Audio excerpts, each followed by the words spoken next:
Hello everyone, Xeno What If here. Bring in Season 2 Part 39 of What If the Transformers Were in My Hero Academia. Link in the description of the fanfiction of this What If. Listen here YouTube. I do not own anything and this is not a scam. Chapter 77, Parks and Recreation. On done. Okay, Grimlock, you can get up now. With May's word, the Dinobot leader stood to his feet, stretching his arms out in the process. The full body scan had been completed, and Grimlock was eager to get out from under the giant radar that was making him tingle. "Gah, thank you, May," he said, flexing his stiff neck.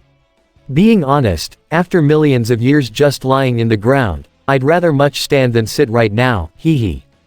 Completely understandable. May gave a thumbs up. I also find it hard to sit still, unless I'm working on one of my babies. Or planning one of my babies. Oh, or sleeping which, PSH, who has time for that, am I right?" It was only then that Grimlock noticed the heavy bags under May's eyes. "I may not know much about humans, but if they're anything like dinosaurs, May, are you tired?" The pink-haired inventor laughed at that. Ha ha ha ha. "Who's tired? I'm not tired. I mean, it's not like I've been up for days researching stuff about the Autobots while also working on my latest project." Hee, why do you ask? If May could see Grimlock's expression, she would be greeted with a deadpan stare. Craning his head back to Red Alert, the former gladiator asked, "Is she serious?"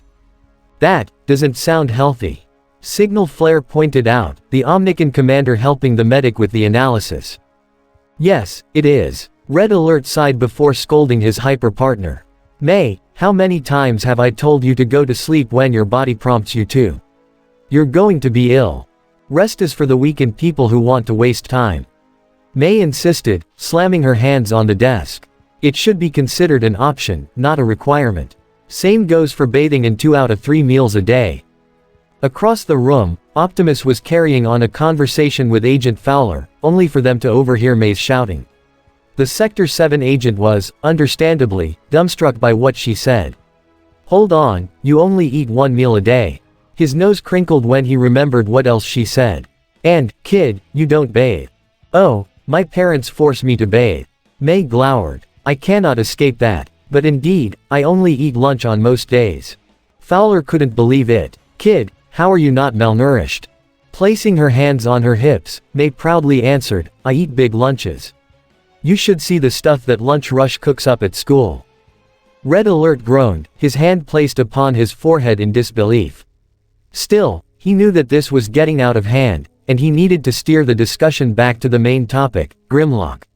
"Listen, while I would like to discuss the state of May's physical health as much as anyone else, can we please focus on the here and now for a moment?" With a press of a button, Red Alert brought the scan's results on screen. "Take a look at this."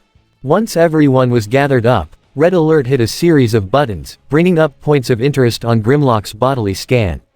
"So, what exactly are we looking at here, Doc?"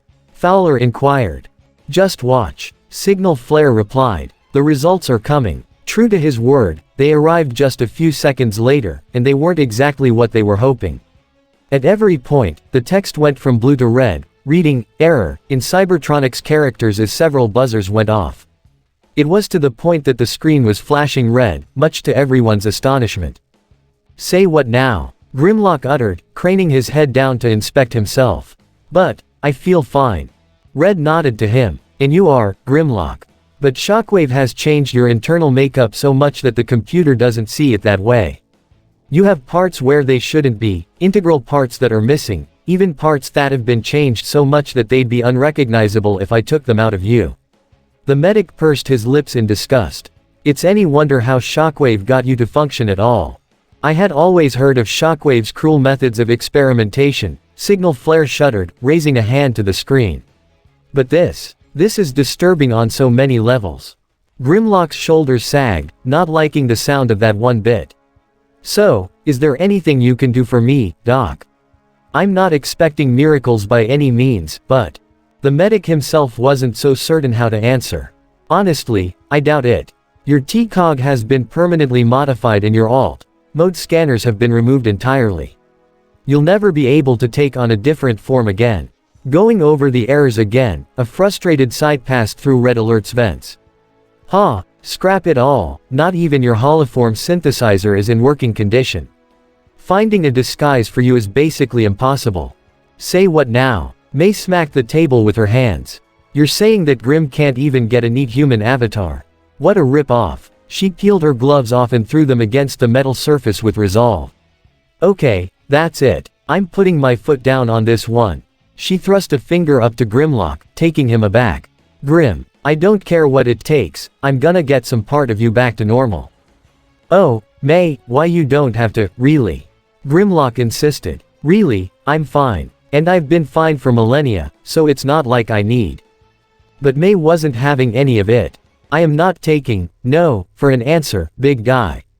I may not be able to undo everything that Shockwave did to you, but I can at least give you something back. And I think something as simple as fixing your holoform synthesizer is perfect for that. She sent a serious gaze up to her lab partner. Red Alert, what are the odds we can get it back in working condition? Well, given the amount of tampering that's been done to it, Red Alert pondered for a moment, his expression slowly becoming more hopeful as he examined their analysis. I'd say that there's at least a 70 to 80% chance of success. We'd have to salvage a lot of parts to make new ones, but the chances are not zero, I can say that much. Clenching a fist, May nodded with resolve. I like those odds. She rubbed her hands together, her brow furrowed as her lips curled into a grin. Alright, Grimlock, let's open you up and see what we can do. Of course, Grimlock was left incredibly hesitant over the whole thing. And the way May was staring at him didn't make him feel any better. He craned his head back toward Optimus and Signal Flare, asking, what have I gotten myself into? Just as the Dinobot was about to get cracked open, a certain Gravity user was cracking open something else. Namely, her shopping list. Ochako Uraraka was a particularly scrupulous shopper. Having to live on her own with little funds to work with, she always made sure to take advantage of the week's latest sale at the supermarket as often as she could. Having lived in a household that already had limited income, she grew up learning how to shop smart from her mother, and at the moment, she was rattling off her shopping list to herself to make sure she wasn't forgetting anything.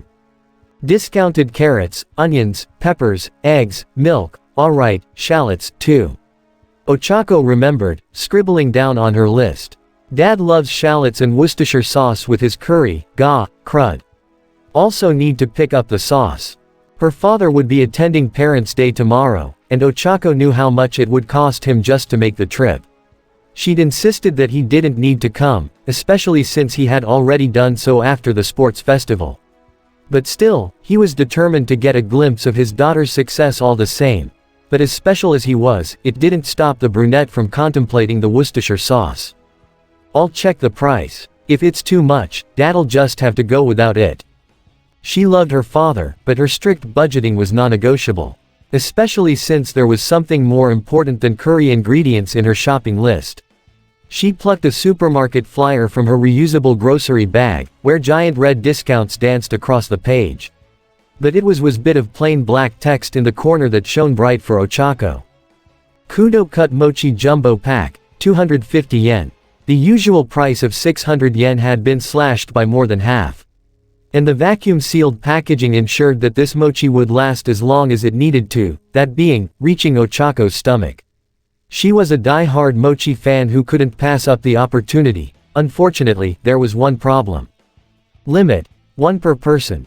Darn those stingy jerks. The brunette clenched her teeth as her grip on the flyer tightened, her entire body puckering in annoyance. She knew that the store just wanted as many people as possible taking advantage of the deal, but her expression still soured over her unavoidably prudent lifestyle choices. At least make it 2 per person, or 3, or 4. She flung her arms up in the air as her rant continued. Why not 10 packs, even? You'd think that they'd want to move as much product as possible with a sale like this. Ochako. You okay, Ribbit? A tiny gasp escaped the Gravity user as a familiar voice spoke up from behind. She jitterily turned her head around and there, standing with her on the sidewalk, were Suyu and Momo, both of her classmates confused and concerned. 10 packs of what, now? The latter asked. Suddenly feeling very embarrassed, Ochako blushed and spun around, hastily asking, "Whoa. Sue, Yaomomo, what are you two doing here? I don't see you gals as a combo too often." In truth, she was very glad to see two of her friends here. Sure, she saw Momo often outside of school, but Sue, not so much. "I was out searching for reference books at the bookstore," Momo revealed, glancing down to their froggy friend. "And I happened upon Suyu on my way home." Reaching into her back, Sue pulled out some stationery materials. "And I needed more writing paper." "Where are you headed, Ochako?" "Grocery shopping. My dad's coming tomorrow, so I gotta stock up." Momo lifted a hand to her chin at her friend's answer. "Ah, that's right, you live alone, don't you, Ochako? I must admit, I always find it impressive that you manage to cook for yourself. I wonder, does it feel like a chore sometimes?" Ochako blushed and giggled a little at the question. "Hee, wouldn't go that far, really. It's just that eating out or getting delivery adds up quick." She lifted the store flyer for example, pointing out the mochi deal. "Besides, I cut corners plenty. When I don't feel like really cooking, a single piece of mochi is enough." But the very next second, seeing the deal reminded her of her plight. "Ah, the mochi." She hung her head in despair. "Dang it, what am I gonna do? What's this about mochi?" "Well, you see," from there, Ochako explained her situation, and as she did, Momo and Sue's blank stares became bright smiles. "Oh, so that counting you were doing before was all about the mochi packs, then?" Suyu placed a finger on her chin. "That explains your furrowed brows, I guess." Ochako flinched and whipped her head to the big window next to her, seeing her own despondent expression looking back at her. After trying to reshape her face into something less harrowing, she gave her friends a shaky smile.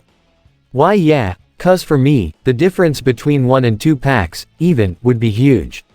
We're talking about surviving a whole extra month for each pack." Seeing her friend's sheepish admittance to her lifestyle choices, Momo only thought one thing: "I need to invite this girl to my house for a meal or two. She works hard, she deserves it. But first, the problem before us must be addressed. Why don't we help you out, then?" the rich girl suggested. "If the limit is 1 per customer, then we can each buy a pack of mochi for you." "Yeah, we'd be happy to help you out, Ochako." Sue nodded. "Especially if it's for your survival." Goddesses in the flesh. Ochako flew her hands in the air while screaming to the heavens, taking the other girls aback. She might have gone into full kowtow mode if her friends hadn't stopped her then and there. Instead, they decided to head straight to the supermarket at a brisk pace, and Ochako even almost started skipping the way there. Thankfully, she held herself back, but not enough to start singing, 3 packs of mochi, talk about luxury. Momo couldn't help but smile at her friend's delight. It was almost like she could start floating off the ground at any minute without even needing her quirk. "I must say, your love of mochi is quite palpable. Though, wouldn't you tire of it at some point, day in and day out?" "Don't be silly, Yaomomo." Ochako waved the thought away. "Every piece of mochi has unlimited potential. You can pair it with soy sauce, nori, mayo." From there, she rattled off all of the potential combinations, adding more and more flavor ideas to the list. By the time she got to different soups and cheeses, Momo was astounded. I had no idea there were so many options. It seems I underestimated the power of mochi. And if ya got a sweet tooth, mochi also goes good with chocolate, believe it or not." "With chocolate?" Sue tilted her head. "Is that actually good?" Momo was also fascinated, but a bit skeptical. "I can hardly imagine." "Hey, that's a first, considering your quirk, Yaomomo." Ochako chuckled. The creation user winced at that. "Rather, maybe I'd just prefer not to imagine it." Ochako clapped her hands as an idea came to mind. "Oh, I should treat you girls to some chocolate mochi as thanks for this favor." The two girls had mixed reactions to her offer, but accepted nonetheless. As the conversation continued, though, they soon arrived at the supermarket. It was a chain store that seemed to not only offer foodstuffs, but also home goods and clothing, too. Momo, for her part, was astounded. "So, this is a supermarket," she muttered to herself as Ochako and Sue went through the doors ahead of her. "Yaomomo." Suyu piped up as she grabbed a shopping basket, noticing that her friend was zoned out. "Oh, my apologies. It isn't often I visit places like this." Her comment made Ochako giggle a little again, knowing that the rich girl probably had all of the best foods in the world delivered directly to that mansion of a house.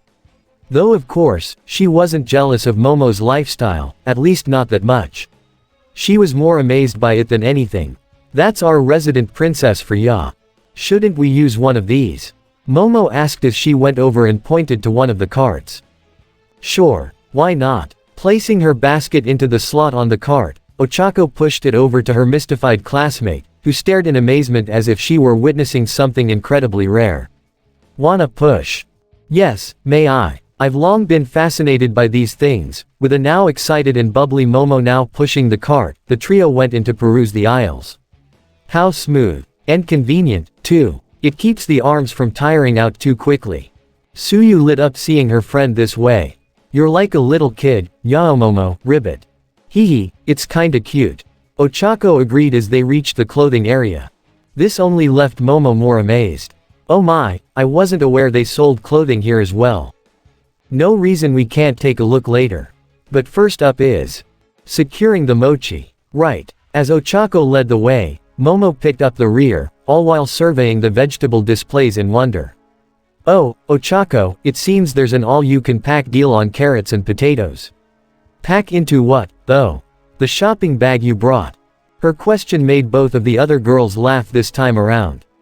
Hehe, nah. Ochako reached out to a large green roll that was directly next to the display and pulled on the thin part that was sticking out, revealing it to be a bunch of plastic bags. It's these bags that you take and fill up. Don't want them accusing me of shoplifting, after all. Momo blushed a little, feeling somewhat ignorant in her assumption. Right, of course. I hear about that on TV now and again. Shoplifting, I mean. Yeah, it comes up on the evening news. Sue said, placing a finger to her chin. Especially people with quirks that can warp stuff away. They're hard to catch, which is a real problem if they're robbing smaller stores. Shaking her head, Ochako expressed her disapproval. Awful, huh? Small businesses already have enough on their plates without all that. Of course, her thoughts went out to her own family situation, knowing what it was like to be so small. With a firm nod, Momo agreed with her. Larceny, yes. Violent crimes get more focus, but a crime is a crime, and all criminals should be dealt with. Too many people think only of themselves. Wait. The student vice president's words gave Ochako pause, wherein a new conundrum entered her head. Given the whole one per person thing, should I really be asking you guys to help me get more mochi? Her purposed question managed to make the other two think on that as well.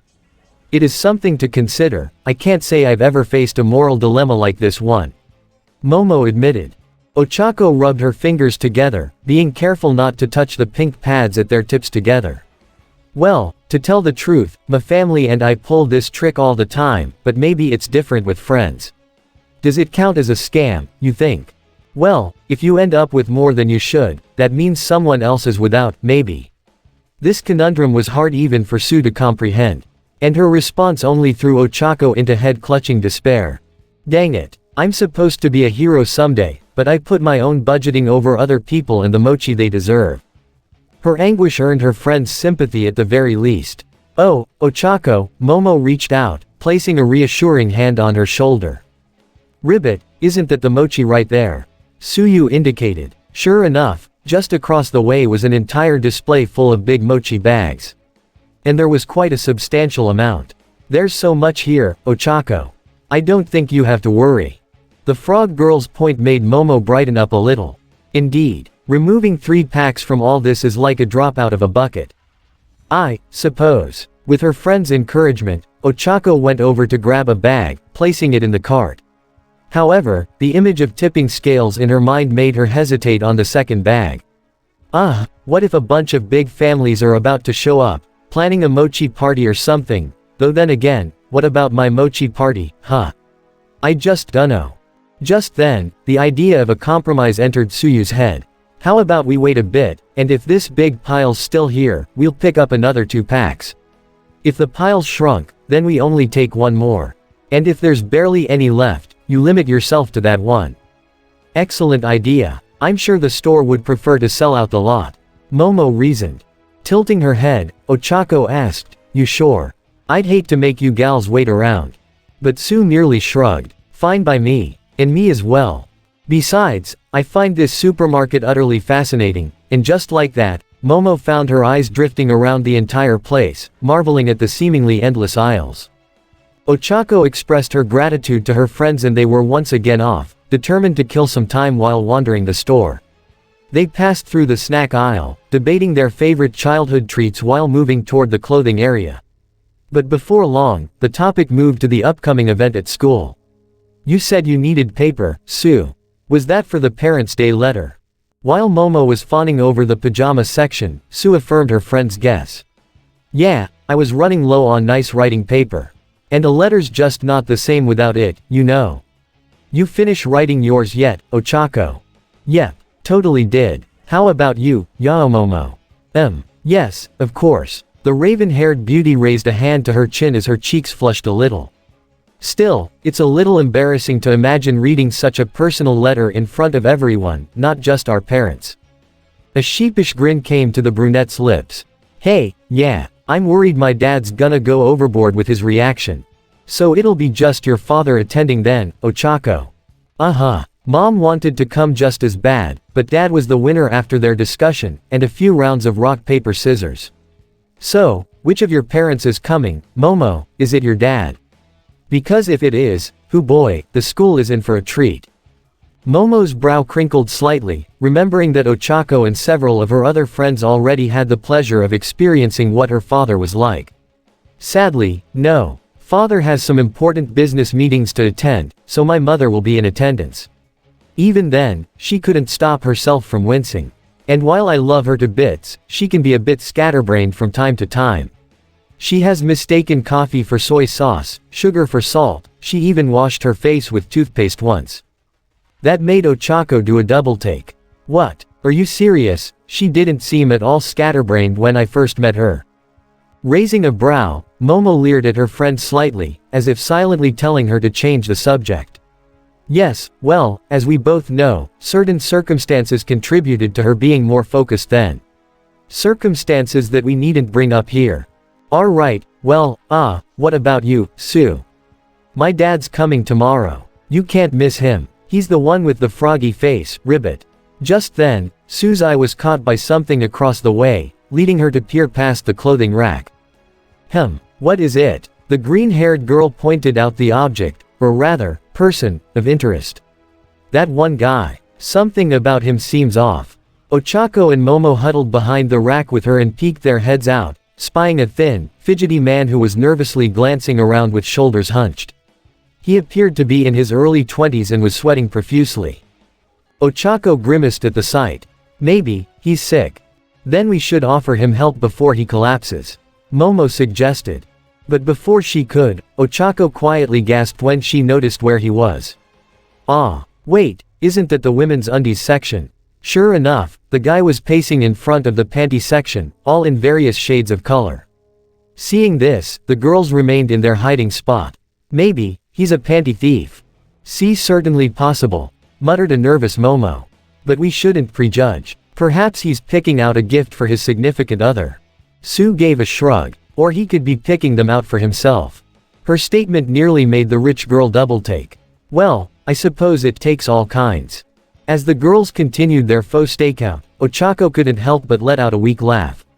Hey, you think we're overthinking this? He could just be browsing. Not exactly a normal way to browse, but, I suppose that's true. We can't treat him like a criminal if he hasn't done, and there he goes. Just as the words left Momo's mouth, she saw the dude yank a pair of white women's underwear off the shelf and shove them into his pocket. He began shuffling away from the scene of the crime, though he clearly wasn't aware of the three eyewitnesses. It would seem he really is a thief, then. Maybe he'll still go pay at the register. Nope. Sue's hopes were dashed when he went straight for the door. No, there he goes. Before he could even reach the door, though, Ochako had already jumped out from behind their hiding spot, to which the other two followed. Stop right there, you. Her proclamation briefly made him spin around, but he wasted no time in bolting to the door the very next second. We've got a runner. Get back here, Momo shouted, with Sue croaking in agreement. To their surprise, though, the criminal actually responded with, sorry. Sorry, though he didn't seem sorry enough to stop. Even so, the girls were quick to catch up with them thanks to their hero course training. They managed to corner him outside, which was when he did something totally unexpected. He spotted a planter nearby, ripped out the flowers in it, and shoved them into his mouth. What the, ah. The very next second, he let loose a yellow mist from his nose, which clouded over the girls and allowed him to escape. What is this? Ochako's features twisted in disgust. Momo waved the yellow cloud away, coughing up a storm. Whatever it is, we'd better not breathe it in, hawk hawk. Unfortunately, they had already been subjected to a lung full of the particles as they gave chase. And within moments, they could feel their bodies start to react as they began to feel incredibly sluggish. Next came a twofer of itchy eyes and noses. But even so, they kept after their target, and then their nostrils started to burn. I don't feel, achoo. Momo sneezed. Feeling, very hot, achoo. Ochako sneezed. I think, this might be, Ribiku. Ribiku. Suyu Ribbit sneezed.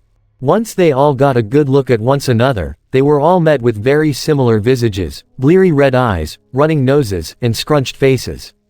All in all, it was clear that they were hit with a sudden onset of hay fever. That yellow substance he shot, achoo. Momo hacked, feeling very congested. It must have been, pollen.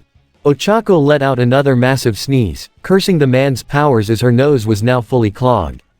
Gah, dat guy's quirg sugs, achoo. On that next sneeze, the gravity user stumbled back, and grazed Momo with one of her fingers, causing her to levitate into the air. Ochako. Sorry. Leb just, achoo, achoo, achoo. But no matter how much she tried, the gravity user couldn't get her hands together to cancel the effects.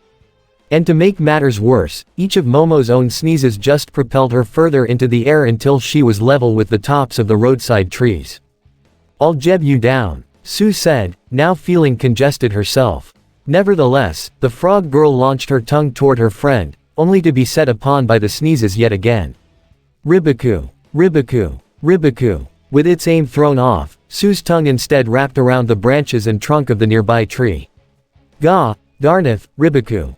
As this chaos unfolded though, a certain someone had been passing by on patrol.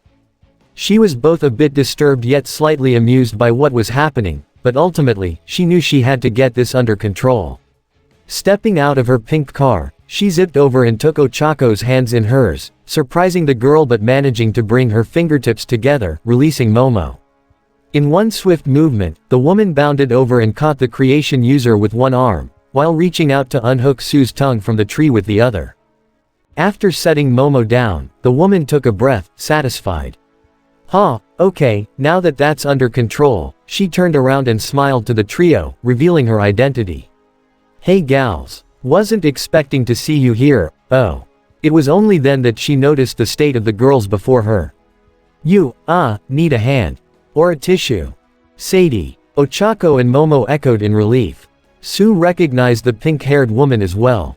Oh yeah, I remember you, she said, still congested. You were at a sports festival cheering these two on. Exactly. Sadie winked and pointed to the frog girl. And you're Suyu Asui. Your classmates talk about you all the time during our training sessions. Nice to see you again. SRRT, likewise. And thanks for getting me unstuck. Sue bowed her head, which was beginning to feel much less clogged. Momo managed to take in a deep breath through her nostrils. Oh thank goodness, his quirk's effects were only temporary. With her head clearing up, Ochako balled her fists in retribution. That hay fever shoplifter won't get away that easily. Shoplifter. The disguised Autobot inquired, pointing off down the street. Is that the guy the first saw headed that way? Ochako gasped and nodded fervidly. Yes. He took a pair of women's underwear. Maybe we can still catch him.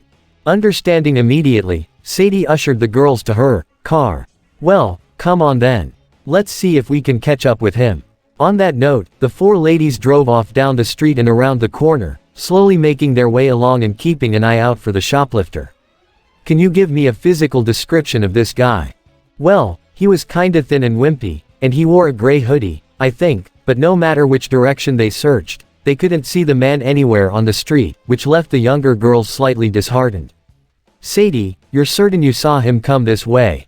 Fairly sure. though he could have easily ducked down an alleyway and scampered off. Eventually, Sadie was forced to come to a stop at a traffic light, where there just so happened to be a young woman with long hair standing beneath a clock on her side of the street. The Autobot intelligence officer decided to take a shot and poked her head out to ask, "Excuse me, miss?" The young woman perked her head up, revealing herself to be quite beautiful. "Oh, yes. You wouldn't have happened to see a young man come past here? Thin, gray hoodie, probably in a panicked state." "No, I don't believe so." The woman shook her head. "Is there something the matter?" Ochako rolled down the rear window to answer. "We're trying to track down a shoplifter who causes hay fever." The woman's eyes seemed to widen slightly at the mention, which didn't go unnoticed by Sadie as Ochako went on. "So if you see a guy with yellow powder shooting out his nose, head for the hills and call the authorities." "I will," the girl stated as the traffic light changed, watching as the quartet pulled away. A thin guy with a pollen quirk. Her brows were knit together as dots connected in her head. "Don't tell me. Back in Zoo Dreamland, things had been thrown into a different kind of panic as security guards began rushing toward the center of the park, much to the bafflement of the visiting UA students. They had just finished off another round of apple pie and were discussing the upcoming Parents' Day event when all of this started happening. "What in the world is happening?" Tokiyami asked. "No clue." Denki shook his head, watching as hordes of people seemed to be convening toward the same place, all armed with phones ready to take footage of whatever was going on. "But it seems like a pretty big deal. Perhaps an event of some sort," Tenya suggested. However, Abara shook her head. "I doubt any sort of scheduled event needs that much security. Come, let's see what's going on." Following her lead, the 4 teens rushed after the gathering crowd which, as it turned out, was a haunted house.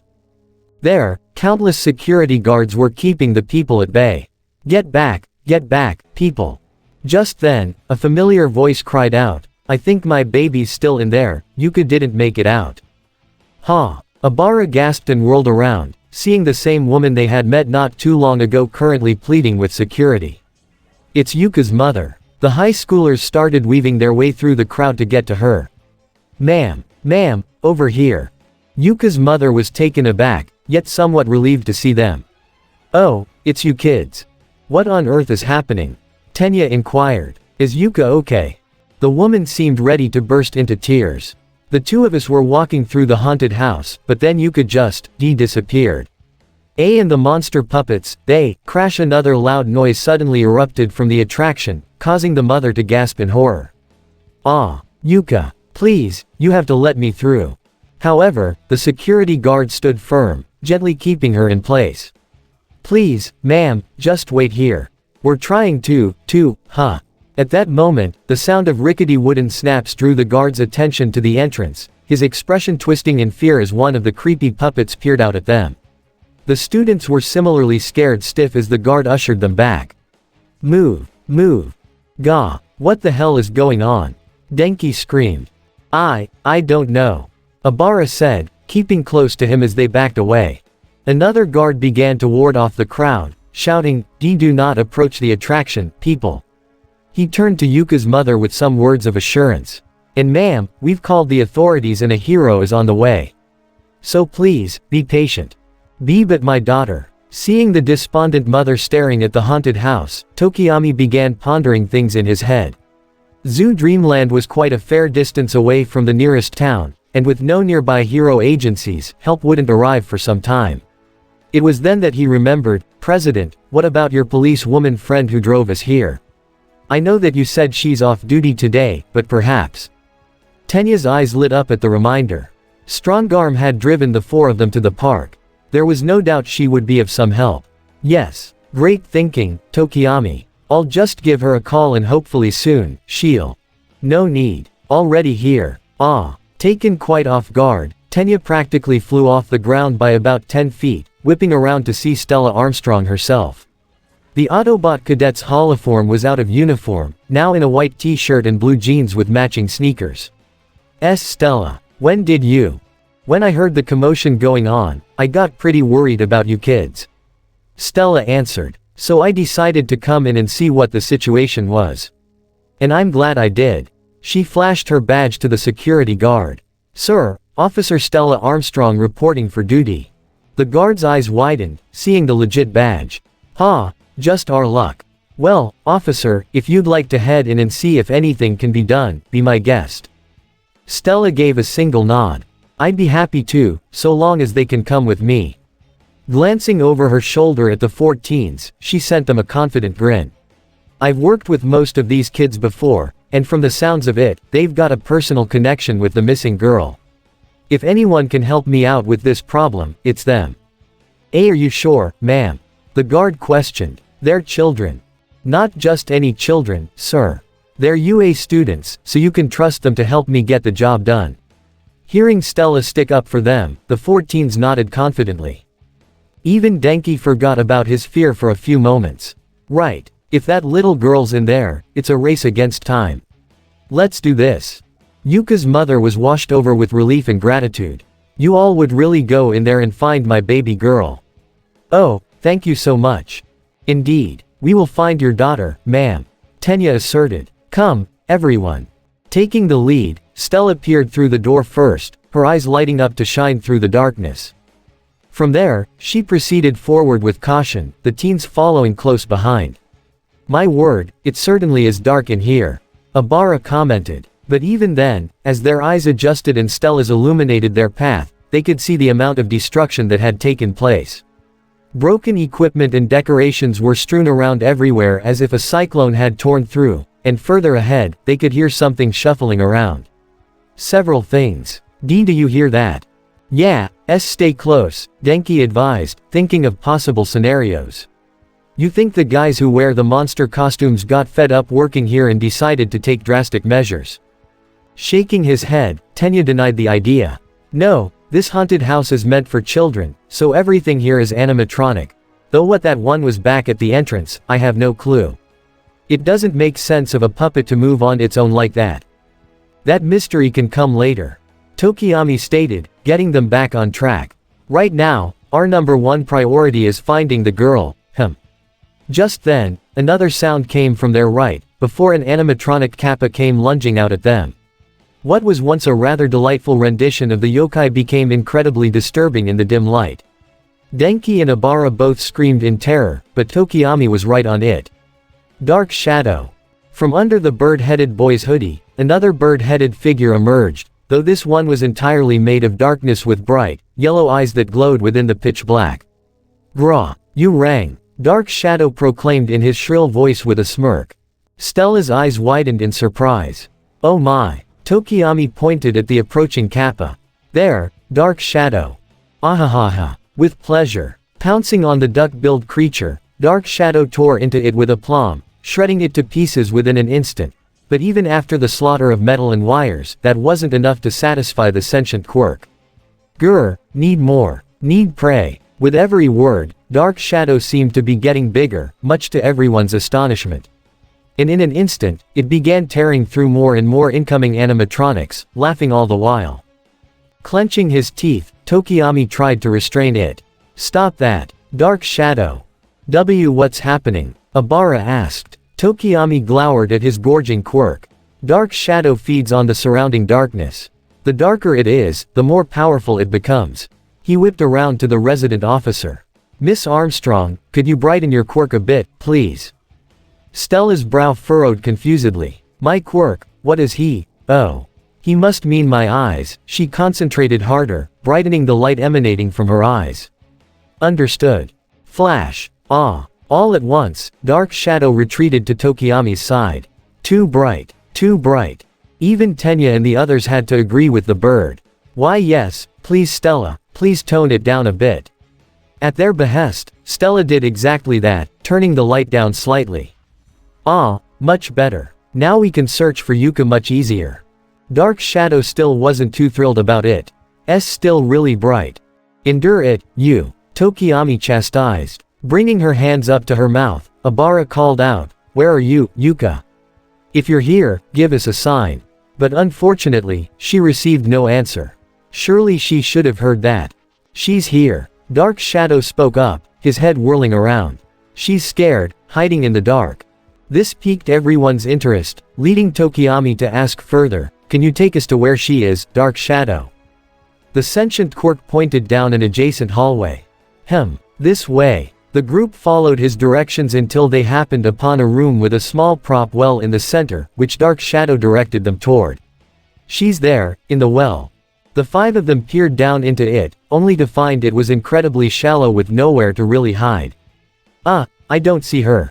Denki uttered. You messing with us? Dark Shadow vehemently denied the claim. Tokiyami pondered the situation before realizing something. What if her quirk manifested? His question beckoned everyone else's attention.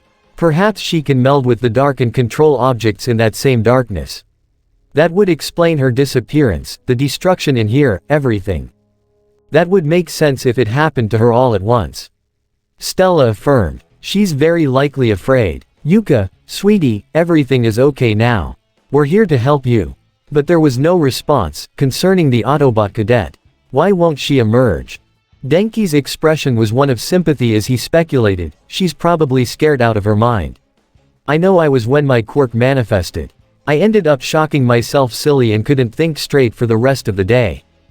Abara nodded in solidarity. Indeed. When mine emerged, my old hair fell out all at once as my vines grew in. I had thought I was suffering from some sort of divine punishment. She peered down into the well. In her case, maybe she can't figure out how to reverse the effects. Allow me to try, Tokiyami offered, leaning over the well to stare into its inky darkness. Calm yourself, pacify your soul and become aware of your own consciousness. Then, emerge from the darkness. The others all stared at their bird-headed comrade incredulously. Dude, you're talking to a kid. Denki reminded. Indeed, it would be best if you explain in a more digestible way, Tokiyami. Tenya supported. You are being much too stiff and formal. Processing the critique of his approach, Tokiyami instead reached his hand into the well. Yuka, take my hand. Within moments, a faded, ghostly hand emerged out of the darkness, probing around until it found Fumikage's. He gently gripped it and pulled, and from the pitch black, the rest of Yuka appeared. Mr. Bird. Tokiyami smiled at her nickname for him. You'll be okay not. A collective sigh of relief rang through the group as Tenya knelt down to Yuka's level.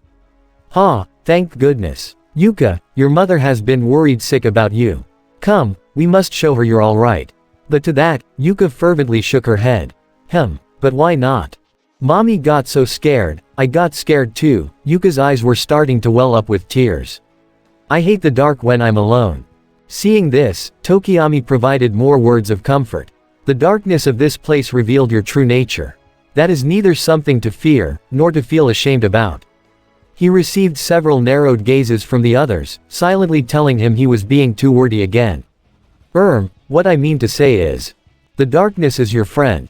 Dark Shadow appeared, taking Yuka aback. Who's that? Tokiyami sighed as he answered her. This guy just so happens to be my quirk. He saw her flinch a little at the revelation, but then steadily approached Dark Shadow, her eyes now full of intrigue. You're not scared of him, Yuka. Not if he's your friend. I'm not scared of you either anymore, Mr. Bird. Yuka smiled. Grinning back, Tokiyami bowed his head approvingly. Glad to hear it. Yay. Friends. Yuka cheered. I made friends. Stella couldn't help but laugh as everyone celebrated with her, though she quickly reminded them that their time was short.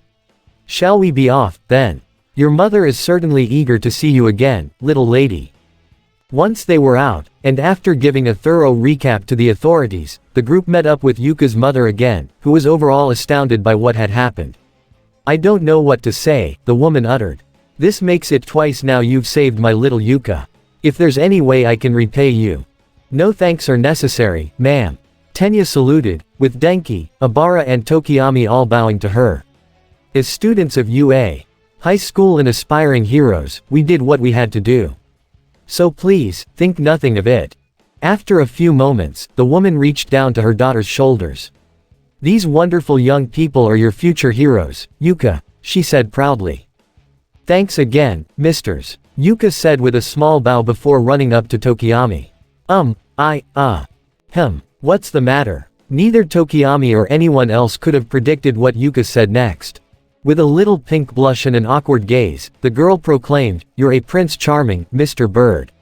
I love you. And just like that, Yuka dashed back to her mother, hiding her face in her legs. Tokiyami's lower beak dropped, with Denki and Abara both trying their best to suppress their giggles. Tenya was just as stunned as his classmate, though Stella found the scene quite adorable. Oh my, now that was unexpected. Do you have a little crush, Yuka? Yuka's mother gave Tokiyami an apologetic smile. Haha, I'm sorry, you know how kids are. I am flattered. Tokiyami cleared his throat, brushing his embarrassment aside to nod down to Yuka, who was peeking out from her mother's legs. Take care, Yuka. Bye-bye, Mr. Bird. And with that, the reunited family went off, the teens waving them farewell. Satisfied with his work, Tokiyami gave a final nod. The future is surely shrouded in darkness. I can't take it anymore. We're never gonna find him. Ochako's cry of hopelessness was only heightened by Sue and Momo's tired groans. They had searched everywhere in the store's immediate vicinity, and had just finished scouring an entire park for their panty-stealing perp, but ultimately came up empty-handed. Having met up with Sadie at the center of the park, the group were resting near a building made for public bathrooms, trying to think of what to do next. The disguised Autobot tried her best to inspire the girls to not give up, though. Come on, ladies, we're not just gonna stop here, are we? It's only been 20 minutes, he couldn't have, but just then, the sound of rapid footsteps caught Sadie's attention, causing her to turn around. There, just across the way, was a skinny man in a hoodie. And he had spotted them as well. Ah! The girls all screamed at once with Ochako pointing right at him. It's the allergy man. The three jumped to their feet as the criminal tried getting away again, all while shouting apologies like before. With Sadie on their heels, the students pursued him, right up until they saw him go for another planter full of flowers. Oh crud. With his hands full of flowers, the scared man spun around to them. Pete, please, just let me go. He's threatening us with more hay fever if we approach. Momo narrowed her eyes. How cowardly. There's just somewhere I've gotta get to. I'll never have this chance again, so please. The perp began lifting the flowers toward his mouth, but Momo was much quicker, using her quirk to create several gas masks for her classmates. Thankfully no one else is around to see this. Quickly. Ochako, Sue, use these. On cue, the girls placed the masks over their faces, though Momo warned, keep in mind, this is just a stopgap. They won't give us complete protection. So, here's what we do. Ushering them to huddle up, Momo relayed her plan to the group, to which the ladies all nodded. By the time the man had swallowed the flowers, Ochako lowered herself down and touched the pavement. The affected block of cement began to float out from the ground, jostling the man off his feet and giving Sue the opportunity to lift her mask and wrap him up with her tongue.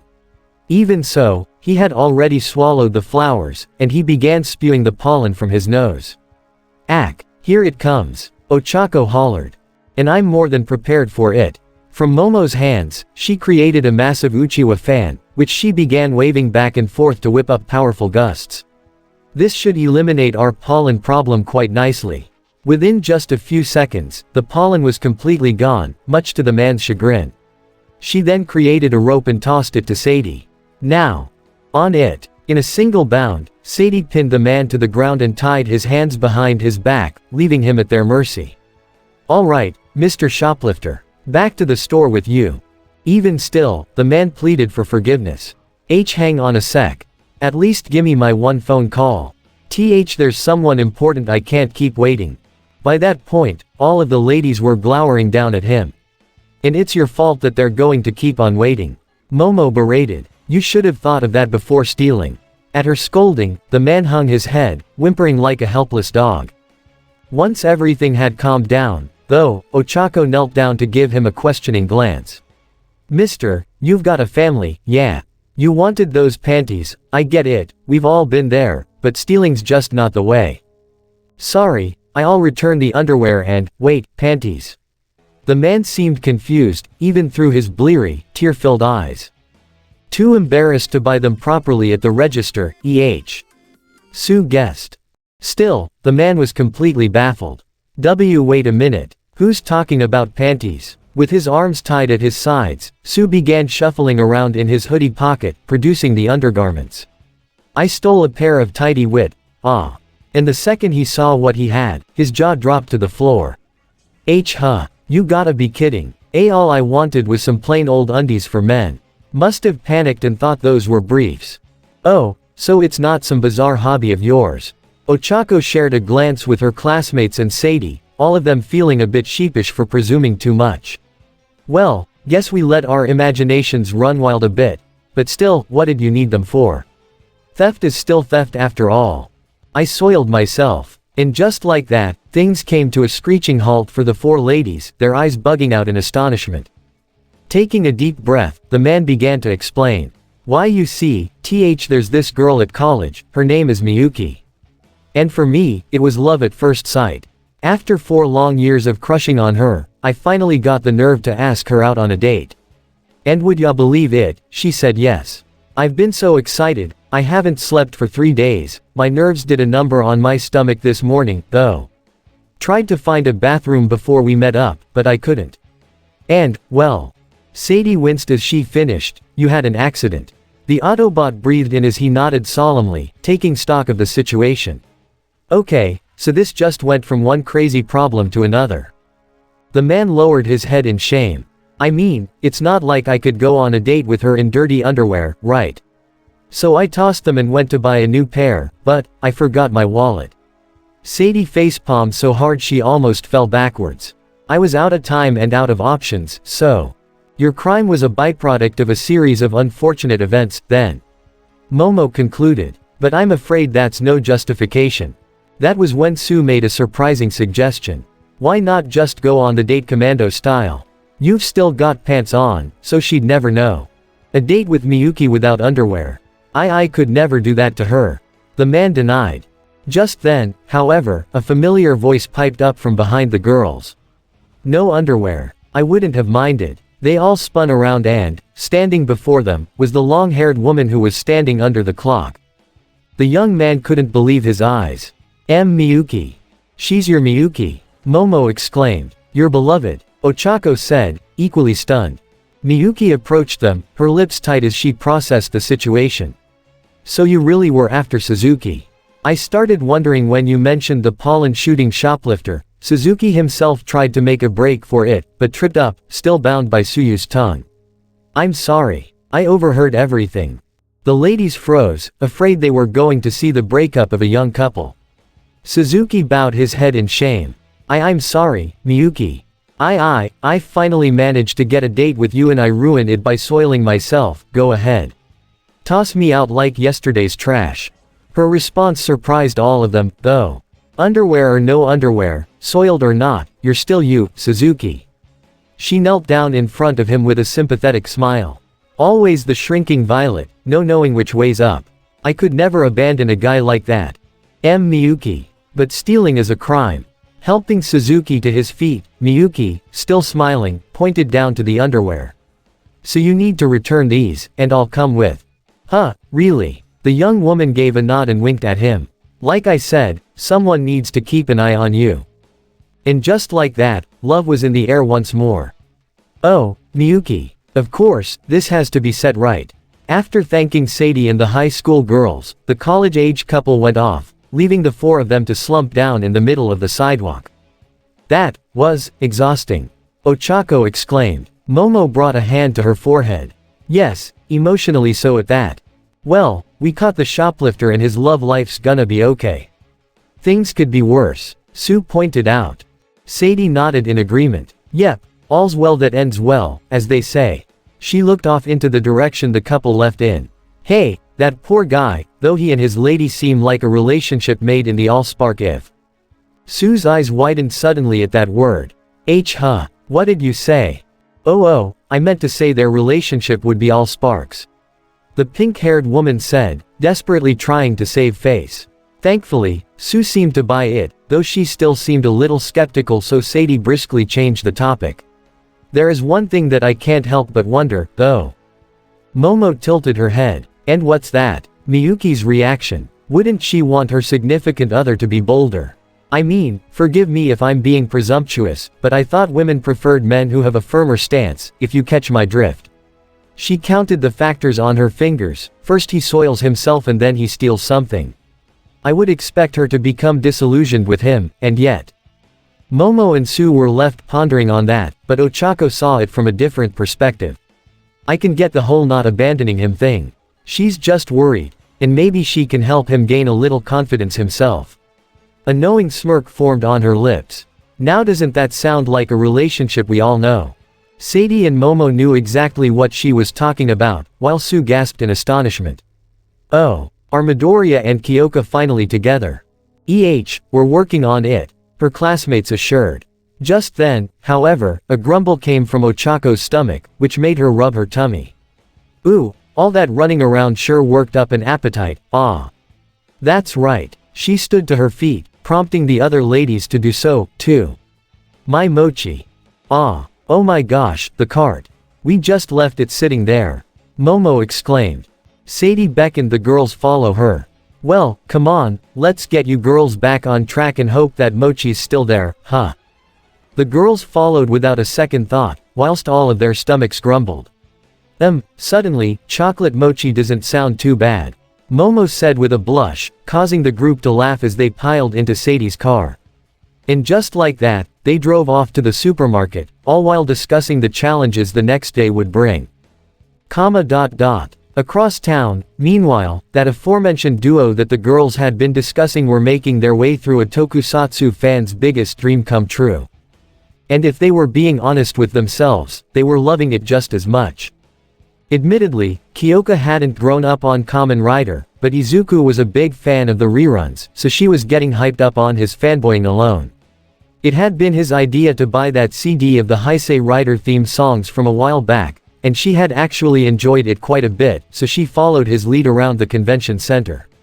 And what they found was astounding. There are kiosks selling Kamen Rider toys from over 100 years ago, and to her astonishment, Izuku actually bought one. On the boy's waist was a red henshin belt with 2 slots made for little gimmick toys that resembled USBs. 6 came with the set in total, all in unique colors, red, white, blue, yellow, green and black, and all of them had stickers that indicated what they were.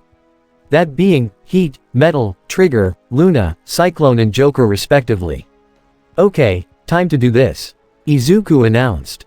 Kyoka couldn't help but shake her head with an amused smile as she watched him insert 2 of the gimmicks into the driver.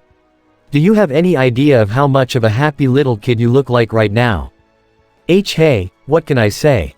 W was my favorite Heisei season, Izuku said as the gimmicks began making noise in the driver as if charging up. I always wanted the belt and Gaia memories. Yeah, but, Kyoka eyed the 2 other add-ons he bought for the belt, a dinosaur-like one and a bird-like one. Isn't all this kinda expensive? He nodded to her with a grin. Which is why I trust you to make sure I don't buy any more. Ya know what? Fair point, Kyoka conceded. Now, ya gonna henshin or are we just gonna listen to those things pulsate all day? Izuku laughed as he took an action stance. Haha, alright, henshin. Taking hold of the W driver's 2 sides, Izuku pushed them outward, making the belt itself take the shape of an actual W. Cyclone. Joker. With bombastic music playing from the Gaia memories, the transformation was finished, to which Izuku struck a pointing pose and said, now, count up your sins. Ha ha ha, okay, sure, Kyoka clapped. What crime did I commit, though? He thought for a moment before replying, being the best friend a guy could ask for. The punk rocker rolled her eyes. Okay, well, now you're just being a kiss up. But Izuku shook his head. And no, I mean it. Kyoka, I don't say this enough, but I genuinely think that without you, I probably wouldn't be where I am right now. Oh, come on. Getting up from her seat, Kyoka went over and nudged him with her arm. You and I both know that's not true. However, the expression her best friend was wearing said otherwise. He was completely serious about the matter. Well, okay, maybe I had the teensiest role to play. More than that. But, I'd also argue that B helped you out a lot, too. To that, Izuku gave a shrug. Alright, I'll give you that, but both of you are a big reason why I am the way I am today. He smiled down to her and reciprocated the nudge with his own elbow. So don't be afraid to give yourself some credit from time to time, okay? Hints of a blush made its way to Kyoka's cheeks, the girl giving him a more forceful shove this time. Yeah, whatever you say, dummy. Hee hee, Izuku could see right through her playful insult, but felt that their banter had gone on long enough. Though I could really do this all day, he thought to himself before moving on to a different topic. As he took off the W driver and put it back in its box, he asked, "So, you ready to go see the suit exhibit?" Kyoka's eyes lit up at the suggestion. "Ooh, yes. I may not have watched a lot of Kamen Rider, but the suits are always pretty awesome to look at." And so, that's exactly what the duo did. Marching their way into the inner showroom, they were greeted by an astounding display that housed every single main rider suit in the series' history, going all the way from 1971 to the most recent. And they were all incredibly well preserved. At that, the two taking in every detail as they began at the Showa era and made their way through. By the time they made it to the end of Heisei, Izuku gave a nostalgic sigh. "Man, I remember watching this era a lot as a kid. I can only imagine what it must have been like at the time these shows were airing." Stepping up to the first Reiwa rider, 01, Kyoka whistled at how sleek the suit was. "Yeah, dude. Early 21st century rider just kinda hits different, that's for sure. There you two are." Suddenly, they let out a shared gasp and whirled around to see a frustrated Kyotoku storming his way through the hall, with Jeff trailing him trying to calm him down. "Do you two have any idea how long we've been searching for you in this massive place?" "Dad, I can explain, huh?" But it was only then that Kyoka noticed that her father was also carrying around lots of rider memorabilia, to which she gave him a sly grin. "Hey, well at least we know that someone else couldn't resist what the convention's got to offer, eh?" In a panic, Kyotoku tried hiding the bags of merchandise behind his back. I have no idea what you mean." Jeff, however, wasn't about to let that slide. "Aw, come on, man, she caught ya red-handed." The blonde man soured as the Autobot ratted him out, his arms falling at his sides and revealing the bags once more. "Besides, there ain't no shame in enjoyin' an event like this." All the same, he sent the teens a questioning glance. "Though, ya could've told us where you were 30 minutes ago." The pair winced and bowed their heads slightly. "Why yeah, that's on us," Izuku admitted. "We were just so swept up in the excitement of everything, we just forgot." "Huh, well, so long as you both are okay, I guess there's no harm done." Kyotoku sighed, only to notice the rather large bag that Izuku was toting around with him. "Huh, guess I'm really not the only one who was enticed to buy more crap, Well, what can I say?" Izuku pulled out his acquisition. "Where else am I gonna find a W driver?" As their discussion went on, Jeff couldn't help but scan his gaze across the various suits on display, moving forward into the Reiwa era. "Damn, these dudes got some impressive drip, though." He worked his way along past 01, Saber and Revice before stopping in front of a certain suit that made his jaw drop. "Who? And this cat's probably got the cleanest one." The rider in question had a black undersuit with white armor on top and red on the bottom, with a diagonal split at the waist right where the belt was. Said belt was very unique in design, with one half resembling a white revolver pistol grip while the other side had a bike throttle with red chrome plating, along with a pair of exhaust pipes. By that respect, the top and bottom halves of the suit were designed in tandem with the buckles, with pipes built into the legs while the collar of the heavy white armor resembled the revolver chamber of a gun. Even in the rider's hand, there was a white, black and red gun that no doubt went with the armor. But most stylish of all was his mask, which resembled the head of an animal with the signature rider antenna forming the ears. It was then that a new voice entered the conversation. "You're very close on your assumption there. He's actually a fox." The group turned their heads and saw a man in a swanky black suit approach them, wearing a white and red scarf loosely over his neck. He was also notably quite handsome, his black hair neatly combed. He turned his head slightly toward the suit, wearing a small grin. And a rather tricky fox, at that. I'm sorry, but who are you?" Kyotoku asked. "You look official. Do you work here?" Haha, no, I'm afraid not," the man chortled. "Though I can imagine it'd be an honor to work here. So much Kamen Rider history at the people's fingertips, I envy them a bit." He gave a shake of his head as he went on. "But no, I'm just a humble patron, going through the convention just like everyone else. Though I have to say, it's quite the coincidence that we met up at my favorite rider." Izuku practically lit up, knowing exactly which rider that was. Kamen Rider Geats, right. His season is one of my favorites, too. Really now? That's great to hear. The mysterious man's eyes drifted down to the box in Izuku's hand. Even if you're repping another rider's gear. With a flinch, Izuku sheepishly made his case. Oh, well, you see, there was a Desire driver and a bunch of raised buckles at the kiosks, but they were all out of my price range. The man nodded in understanding. Ah, yes, the more popular a season is, the higher priced their merchandise will be. Sad, but true. Man, Geats is that popular, huh? Kyoka said, eyeing the Kitsune-based rider. What's it about? At her question, the man smiled, one that seemed almost nostalgic. The show tells the story of a man who lives for 2,000 years, reincarnating into different lifetimes with one goal. To find out what happened to his mother. He pointed to the belt around Geats' waist. In doing so, he always finds his way back to the Desire Grand Prix, a show whose main form of entertainment is reliant on Kamen Riders defeating artificial enemies known as the Jamato. Geats feels the show holds the key to his mother's disappearance, and by the end, he finds out, oh. Just then, the man stopped himself, bringing 2 fingers to his lips, which took the form of a wry grin. I probably shouldn't spoil too much, just in case you want to watch it yourself. Huh, that actually sounds like a pretty cool premise. Kyoka admitted. Might have to watch it sometime. I'm betting we can find it on DVD here, Izuku suggested before trailing off, noticing the man staring up at the Geats suit fondly. Say, you know, sir, you kinda look like Geats, actually. His point made the man laugh again. Huh, you finally noticed, Yeah, I've been told I resemble the actor who played him, which is why he's my favorite.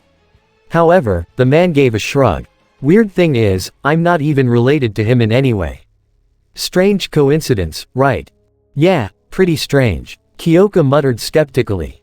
The man pulled back his sleeve and peered down to his watch, his eyes widening slightly when he saw the time. Oh, wow, is it that late already? He bowed his head to the group.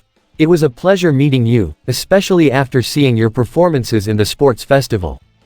Hearing that made the 2 students do a double take. Wait, you recognized us from the festival. Why wait to bring it up now? Hee, I figure you kids must get hounded for that kind of stuff often. I just wanted to make some casual conversation, that's all. He sent them an encouraging wink. And hey, make sure to keep up the good work, future heroes. The man pressed his thumb, middle and ring fingers together at the tips while holding up his pointer and pinky fingers up, making a canid-like gesture with his hand while saying, see you, in English before walking away. Needless to say, the group were quite baffled. Who was he? Izuku whispered. Kyoka shook her head. No clue. Didn't even get his name. Her father, however, took a more standoffish attitude to the encounter. That, kids, was a Bishonen. I recommend not trusting people like him. They can be tricksters when they want to. Ah, he wasn't that bad. Jeff shrugged off. Seemed pretty nice to me. But he was right, it's getting pretty late and the ladies are expectant, is back soon.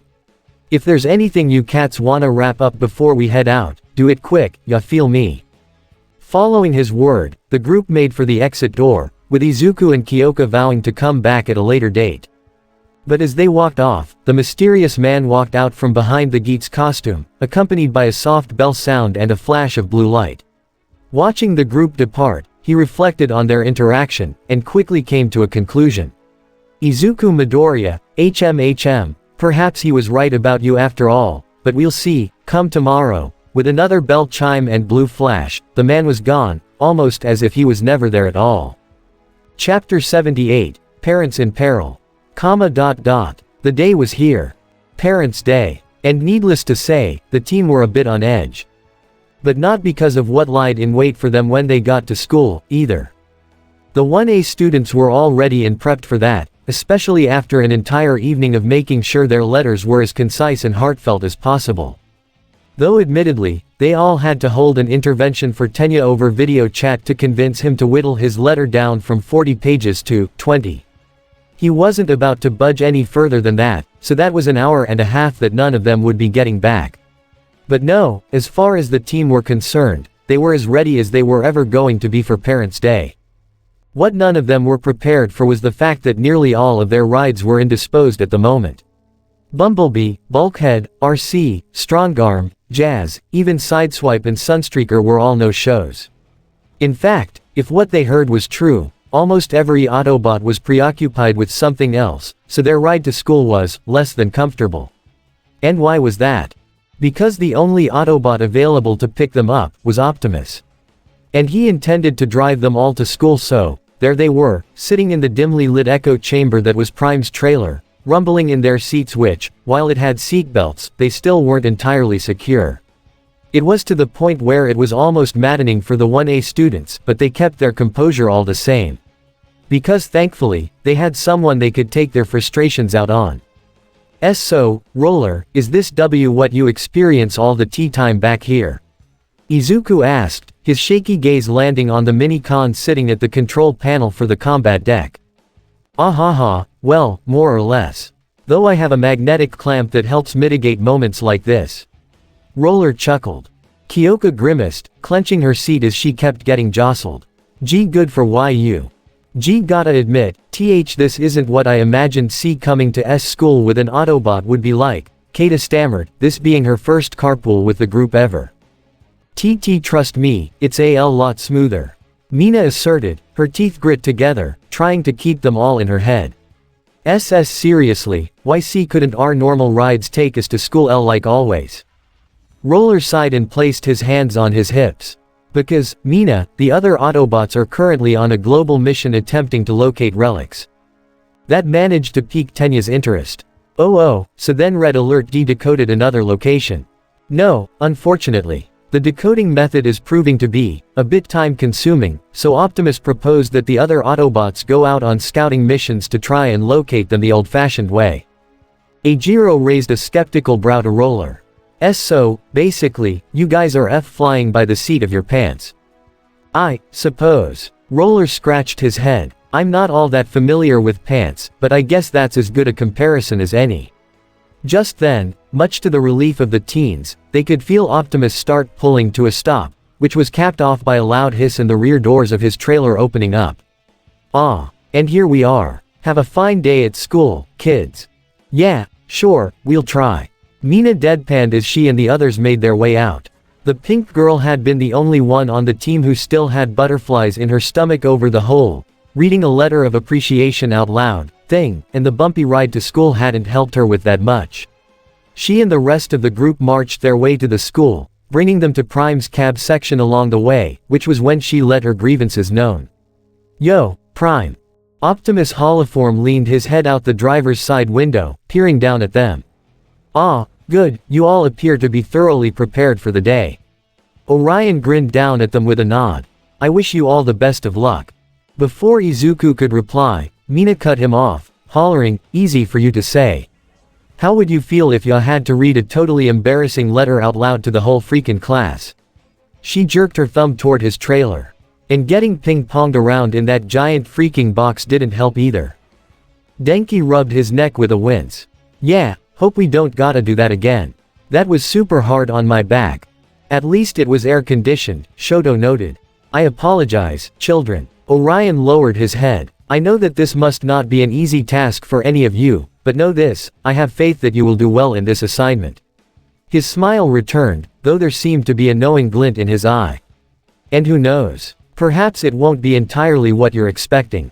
Ochako pondered on the Prime's words, finding some truth in them. Well, Mr. Aizawa is always throwing curveballs at us when it comes to his teachings. I suppose we'll have to see if that's the case today. Momo concurred before she and the others bowed to Prime. We'll see you this afternoon, Optimus, though if I may ask, could we take the ground bridge back to base around the back of the school? HM, of course, the Autobot leader affirmed, waving the teens off. Best of luck to you all. With that, Optimus pulled away from the curb and went to the school parking lot, only to make a beeline for the UA training grounds. And now, to wait. Things were relatively calm in the classroom when the group entered, all things considered. Everyone was chatting away, expressing their nervousness over the coming proceedings, talking about which of their parents were coming, the standard fare. But the moment the door opened, everyone's attention was immediately drawn to them, with one half of the class locking eyes with the other. While most of the team were slightly unnerved, though, Tenya felt no uneasiness as he greeted the others. "Hello, everyone. And happy Parents' Day to you all." Kyoka eyed him with an unamused glare. "Seriously? Dude, it's not a holiday." Hey there, guys," Ojiro uttered. "Glad ya made it." "'Bout time," Shiro exclaimed, folding his arms over his chest. "What exactly took you guys? You're normally on time, but you're cutting it pretty close here." All of a sudden, Toru gave a small huff, the invisible girl sticking her chin up at the others, even if they couldn't see it. HMPH. Betcha their special rides didn't show up today. Kyoka's scowl was redirected toward her desk neighbor. "For your information, Toru, we did have a bit of a hiccup this morning. And because of that, we ended up having to ride to school in the back of a. And now hold on, let's not fly off the handle here." Izuku ushered, stopping Kyoka before she went too far. "The last thing we need is our parents seeing us not getting along, am I right?" While again, no one could tell, Toru pouted and sat herself back down. "Yeah, I guess so, but you guys should still count yourselves lucky. You know how awesome it'd be if the rest of us didn't have to ride the trains." Come on, the trains aren't that bad, are they?" Eijiro asked. "I mean, they get ya around pretty fast all the same, right? I'm not talking about how fast they are. I mean all of the weirdos you see on there." Toru shuddered at the thought, rubbing the goosebumps on her arms. I always feel like some gross, perverted dudes are watching me."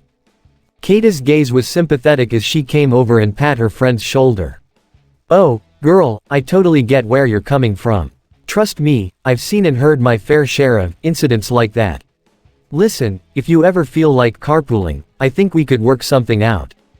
At that, Toru's head shot up. Are you serious? Kata, that'd be so cool. Would it really be okay? Momo and the others, though, were a bit unsure. "Well, I suppose, though we'd have to talk to Orion about it first. He's the one who usually gives permission for that sort of thing." "I'm not hearing a no, so I'll take it." Toru cheered, pumping a fist into the air. "That does kinda sound fun, Ribbit," Sue said, placing a finger on her chin as she recalled the previous day's events. "Riding around in Sadie's care was pretty comfy." Sato sent a hopeful smile to the others. "Maybe you could put in a good word for all of us. We could make it like a whole class thing." The group slightly flinched at the suggestion, but thankfully, there were some who were against the idea. "I'd rather not be burden on them." Tokiyami piped up, keeping his eyes closed and his arms crossed. "Remember, this is a team of professionals who are associated with the military that we're talking about. I can imagine that it's already fairly difficult for them to handle half of our class as it is. I would rather not participate either." Aoyama concurred, flaring his hand above his head. "After all, I already have my own personal transport to school, thank you very much."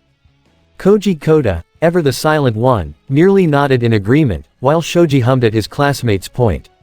"Right. Probably best not to keep them from their business even longer than they already do." He peered over to the half of the class associated with these professionals. "You guys are pretty lucky, though. Just from our hero training courses alone, I can tell that you've exceeded in placed with the other half of our class struggles thanks to their tutelage." Well, I wouldn't say it makes that much of a difference," Izuku stammered, only to be spooked when Katsuki slammed his hands on his desk. "Eep. For God's sake, could we stop talking about Deku's stupid friends?" The explosive blonde shouted. "I swear, it's all I hear every other freaking day." "Bakugo. Calm yourself," Tenya scolded. "This is Parents' Day. What would they think if they walked in right now and saw you bringing such a shameful display to our class?" With an irritated growl, Bakugo sat back down in his seat, making it a point to prop his feet up on his desk. That old hag of mine can think what she wants. Not like I care or anything." Izuku's eyes widened when he heard that. "Aunt Mitsuki is the one coming for him. Oh boy, this ought to be interesting." Clearing his throat, Izuku tried to bring everything back to a calmer level. How about we all just take our seats, huh?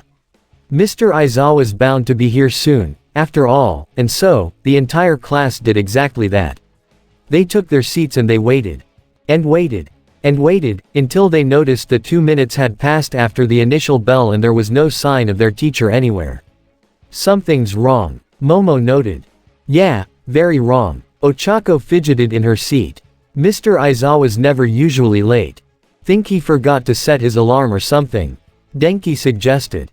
But Eijiro shook his head. Nah, he's tired all the time, but never that tired, I think. Tenya, however, was pretty much in panic mode at this point. AUA. Educator late on an exhibition day. Why, a situation this dire could shake the very foundations of our school.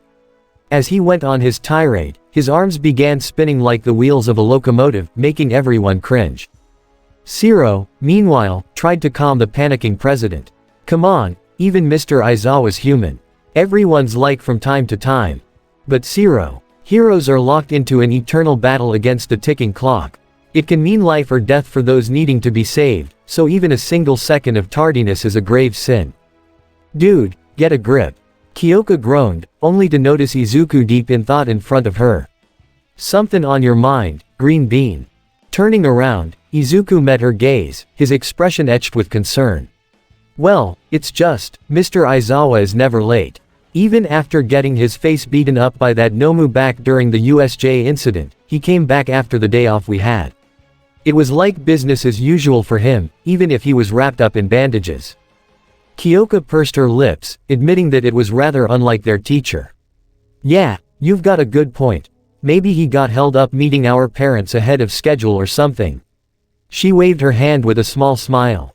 Let's not make a mountain out of a molehill or whatever, okay? I bet he'll show up soon. As it would happen, though, he wouldn't. In fact, the bell rang marking the end of homeroom, and still there was no sign of Aizawa. By that point, the chattering intensified, and Momo wondered out loud, isn't it nearly time for our parents to arrive as well? Yeah, not just yet, but pretty soon, Shoto affirmed, suddenly feeling a tad worried about his sister's well-being. But we haven't seen a single one of them yet. Hang on, my mom told me she'd text me when she got here. Keita fished into her backpack and pulled out her cell phone, only to see no recent messages. Oh crud. Mina suddenly made another suggestion, though she didn't seem too confident in it. Maybe they got lost. UA is huge after all. Once again, Tenya shot up out of his seat, moving to the front of the class. Attention, all. As class president, I will travel to the staff room to check if anything is happening. Please wait here until I return. However, before he could leave, everyone's phones buzzed in unison. Ha! Keita gasped, hoping that it was her mom, only to find something even more shocking. It was coming from the class's own group chat, and it was a message from none other than their homeroom teacher himself. Mr. Aizawa. He's okay. But, wait, upon closer inspection, the message was actually somewhat ominous. Ride bus to Cityscape training ground. Now, the message was incredibly blunt, yet effective. They could practically hear their teacher ordering them to do so. The Cityscape. Izuku pondered. But why? At that moment, a light bulb was switched on in Denki's head, as if his own quirk had sparked a realization. I've got it. Mr. Aizawa probably wants to hold the class, letter reading, and the facility tour all in one place. It's only rational, as he'd say. His point did seem sound, so they reluctantly began to move out of their seats and out to the front of the school. It doesn't seem we have a choice. Tenya resolved, leading the way. Be sure not to forget your letters, everyone. After making the bus trip around campus, the teens arrived at Training Ground Beta, the Cityscape. They approached the outside gates and, to their surprise, they opened automatically for them, even though there weren't any signs of other people around. Is anyone else starting to get a bit creeped out? Ochako asked, huddling close to Sue and Momo. Yeah, kinda. Sue concurred, only slightly less off-put than her friend. More to the point, this sucks. Bakugo barked, his scowl ever present. Seriously, why the hell wouldn't Aizawa just tell us to meet him here in the first place? His statement managed to put Izuku back into thinking mode, which Kyoka once again noticed. Alright, what's on your mind now? She nudged him with her elbow.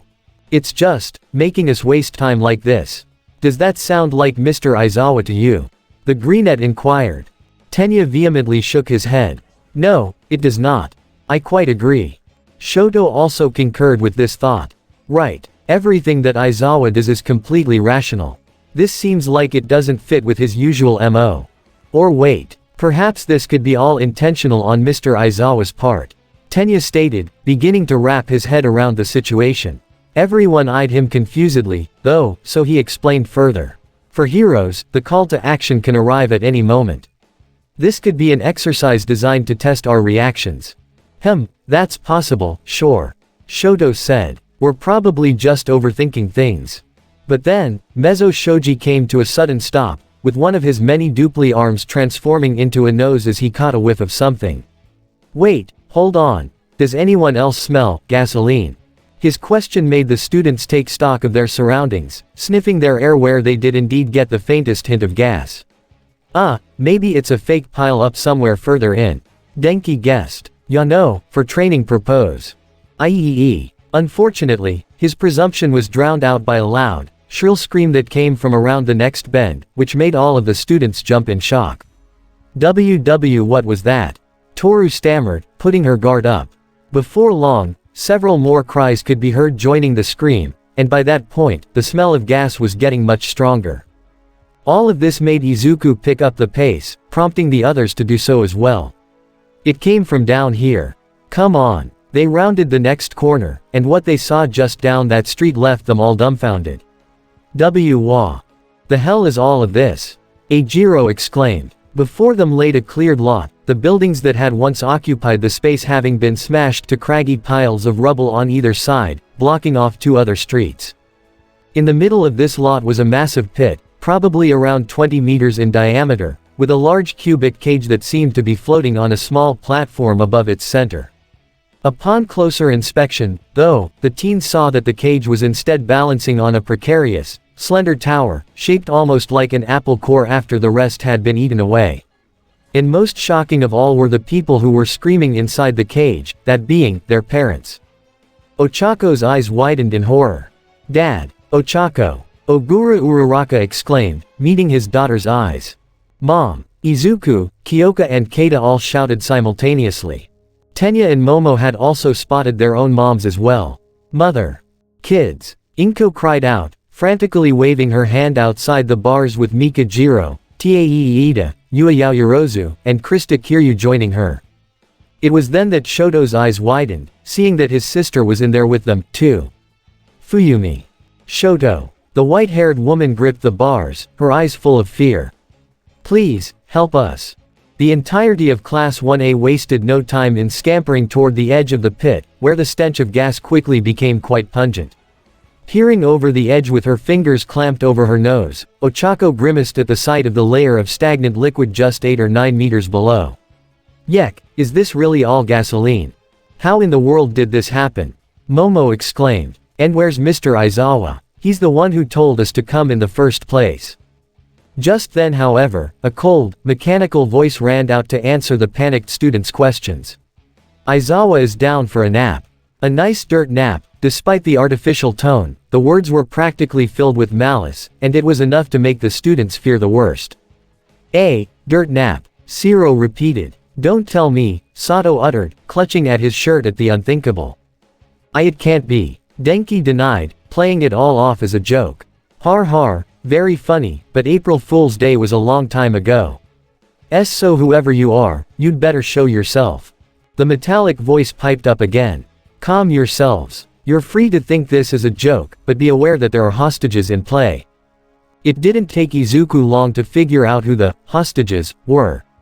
He had already been subjected to one parental kidnapping this month, so that was obvious. At least this time I know exactly where my mother is. Compared to Silas, whoever this guy is, he isn't one for subtlety. But just where is he? After a few moments of scanning around, though, Shoji had caught on to where the owner of the mysterious voice was. He's not anywhere out here. The voice is coming from inside the cage, he clarified. Correct, I am in here, with them. The words prompted all of the parents to scurry to the corners of the cage, allowing the perpetrator to come forward from the back of the cage. He was a tall figure dressed all in black.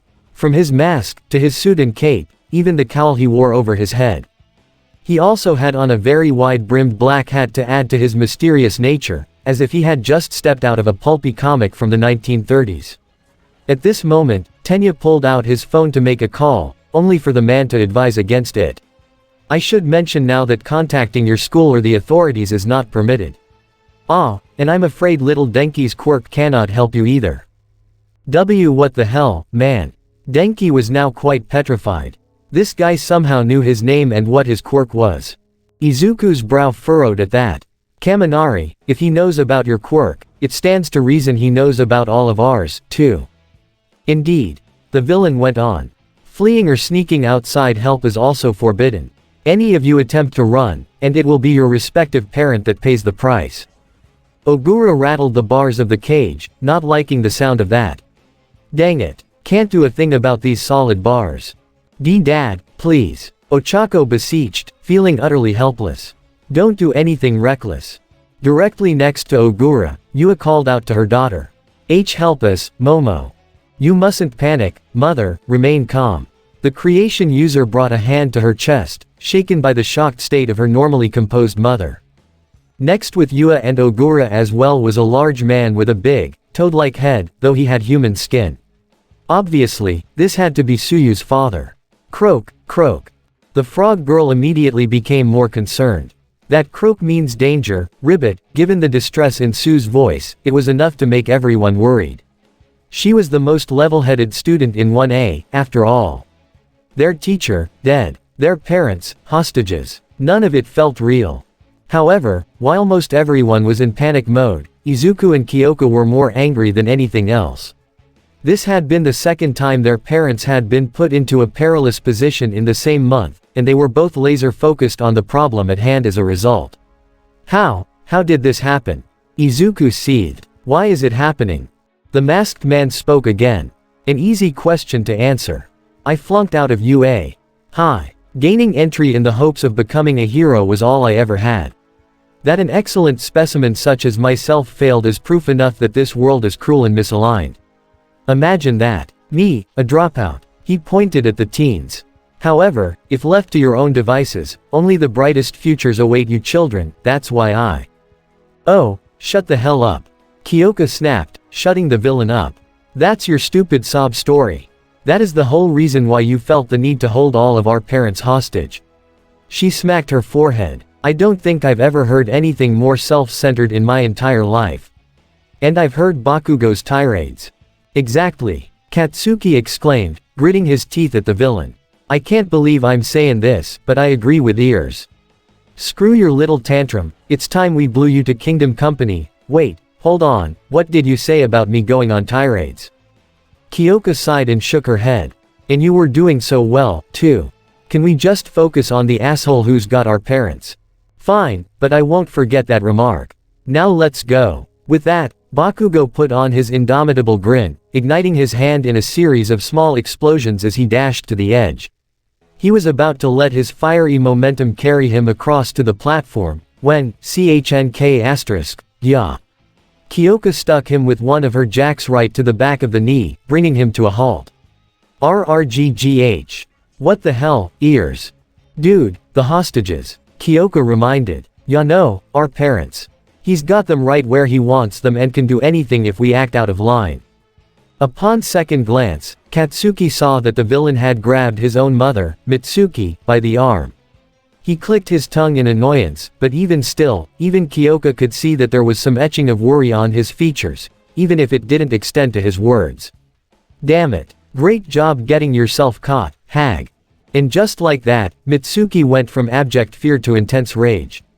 I've told you a million times not to call me, hag, ya little punk.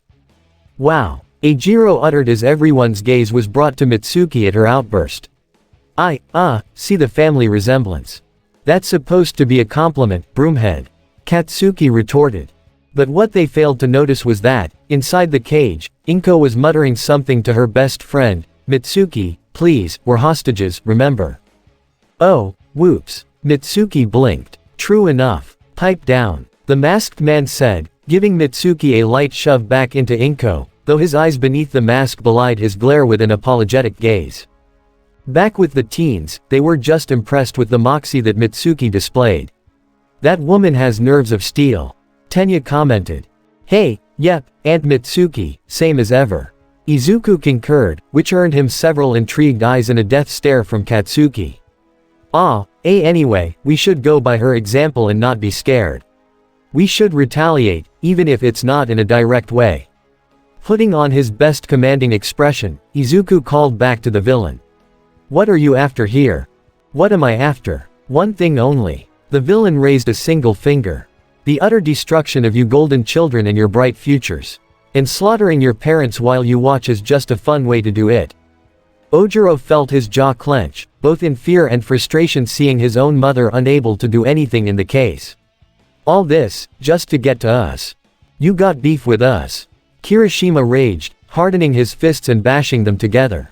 Then bring it. But leave our folks out of this. The villain shook his head. Oh, but it isn't your bodies I aim to destroy. No, it will be that much more painful when your parents suffer and you would-be heroes have no body but yourselves to blame. The students could practically hear the sneer under the man's mask, which only made them more upset. If you truly walked the path of a hero once, then stop this foolishness. Momo screamed, unable to contain herself. Mina backed her up heartedly. Exactly. And you're headed for the slammer once all is said and done. Oh, I have no intention of escaping, the villain clarified. After all, I have nothing left to lose.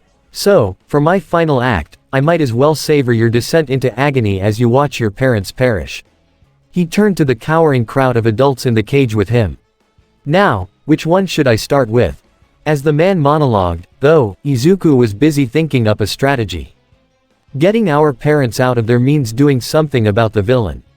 But dealing with him means we need a way to shield the hostages, unbeknownst to even himself, his thoughts turned into his signature rambles. But it's not like we can free them without noticing, the cage is too exposed. No blind spots, plus it's about 10 meters to the platform across the pit. He's sure to spot us making a move, darn, I've got nothing, CHNK*, yeah. Removing her jack from his neck, Kyoka brought Izuku out of his own head. Shish. Keep it down, or he'll hear you. Right. Izuku bowed apologetically. Sorry, Kyoka, couldn't help it. No ideas then, Midoriya. Tenya asked quietly, with Shoto, Keita, Ochako and Momo huddling around them as well. Seeing the greenette shake his head, Shoto nodded in understanding. Alright, then we will need to find some way to distract him. But, right at that moment. Honk honk. Everyone let out a gasp at the loud horn that blared out from behind them, prompting the entire class to spin around. There, much to the relief of Izuku and the others, was none other than Optimus, rolling straight toward them at max speed. Orion. Denki caught himself, waving down the freightliner as it approached. Haha. Yes. Everything's gonna be okay. What the heck is he doing here? Ojiro did a double take, along with half of the class. He's the one who brought us to school today. Keita explained with a wide grin. And thank God he did. Orion. Help. Thankfully, Orion had every intention of doing so. Hold on, kids. I'm almost, CHHHKT, WHRR*, HHA. All at once, Class 1A's hopes sank as they watched the street directly in front of them open up, and unfortunately, Optimus didn't stop soon enough. All they could do was watch as he and his entire truck plummeted into the inky darkness below. And then, crash. The teens gasped in horror, with those closest to the Autobot leader shouting, "No!" Izuku rushed to the edge of the opening, screaming, "Orion!" Desperately into the dark abyss. Mwahahaha. Did you think I didn't plan for that? The villain exclaimed from the cage, thrusting a finger toward the class. I noted Mr. Pax's presence even before you children arrived. Consider that my contingency plan in case anyone else decides they want to be the hero here. Izuku was about to go ballistic, as tears began welling up in his eyes, but thankfully, the sound of Optimus' voice gave him hope. Kids. Oh Orion. The greenette gasped, prompting his classmates to stare down into the open hatch as well. You're alive. Wow, that's impressive. Zero noted. The Autobot leader called back, I am alright. But my rig's been totaled. Even if I make it back up there, I won't be of much help to you, I'm afraid. I will try contacting the others to see if they can get here, but until then. As his thoughts cleared, Izuku remembered that it'd take more to take Optimus out than just a massive drop, but he had to keep up appearances for the rest of the class. Half of the class knows, the other half doesn't. We should strive to keep it that way. With that, Izuku took a deep breath, his resolve steeled in that moment. Okay then, I guess we'll have to handle this ourselves, then. Are you sure? Prime shouted. It's the only way, Izuku asserted, with the rest of the class finding their own nerve as well. They have our parents, so we can't just sit by and do nothing. After a few seconds, Optimus ultimately agreed. I cannot argue, Izuku. Just please, be careful. With a final nod, Izuku replied, right. Before turning his attention back to the class. Okay, so back to what we were talking about. We need a distraction. Ahem, perhaps moi could be of some assistance. The team's attention shifted to Aoyama, the glittery blonde student wearing that seemingly permanent haughty smile of his. Stand back, friends. With my glorious shine, I'd say being distracting is part of my expertise, non. He struck a pose and gave his classmates a pretentious wink, which Kyoka could only be annoyed by. If the shoe fits, I guess, she deadpanned. I'll take that as a yes. Aoyama practically pirouetted toward the edge of the pit, striking even more flaunty poses. This unsightly crime simply won't do. After all, who could possibly commit such evil while looking upon my beautiful visage? We'll help out, too. Eijiro insisted, with Denki, Sato and Shiro joining him. For our parents, right, guys? He received a collective, yeah, from the group as they joined Aoyama, shouting obscenities at the villain. As the distraction commenced, Shoto leaned toward Izuku. This should be your chance. They all know we're in a tight spot, so our only chance would be a sneak attack from you. Think so? Shoto reassured Izuku with a nod. You're good at it. Smashing the unsmashable and all that. A determined grin came to Izuku as he balled a fist. Right, gotcha. With that, he turned his attention back to strategy making. Sneak attack. Gotta get the drop on him and pin him down, if only for a second. Enough time for Iida and Kachan to get over there, at least, and then, the idea came to him. Of course, it's all about sneaking. He beckoned 3 of the class's girls to come over. Yaoyorozu, Uraraka, Hagakure, I need you for this. Once he explained his plan to them, Momo was behind it in a heartbeat. A stun gun. That's brilliant. Yeah, I was thinking of something pocket-sized, just so it could stay under the villain's radar. Izuku balled a fist, but still with plenty of oomph, you know. I can do that, yes. Within seconds, Momo produced the device from her arm, handing it to Izuku. I made it brown so he's less likely to notice.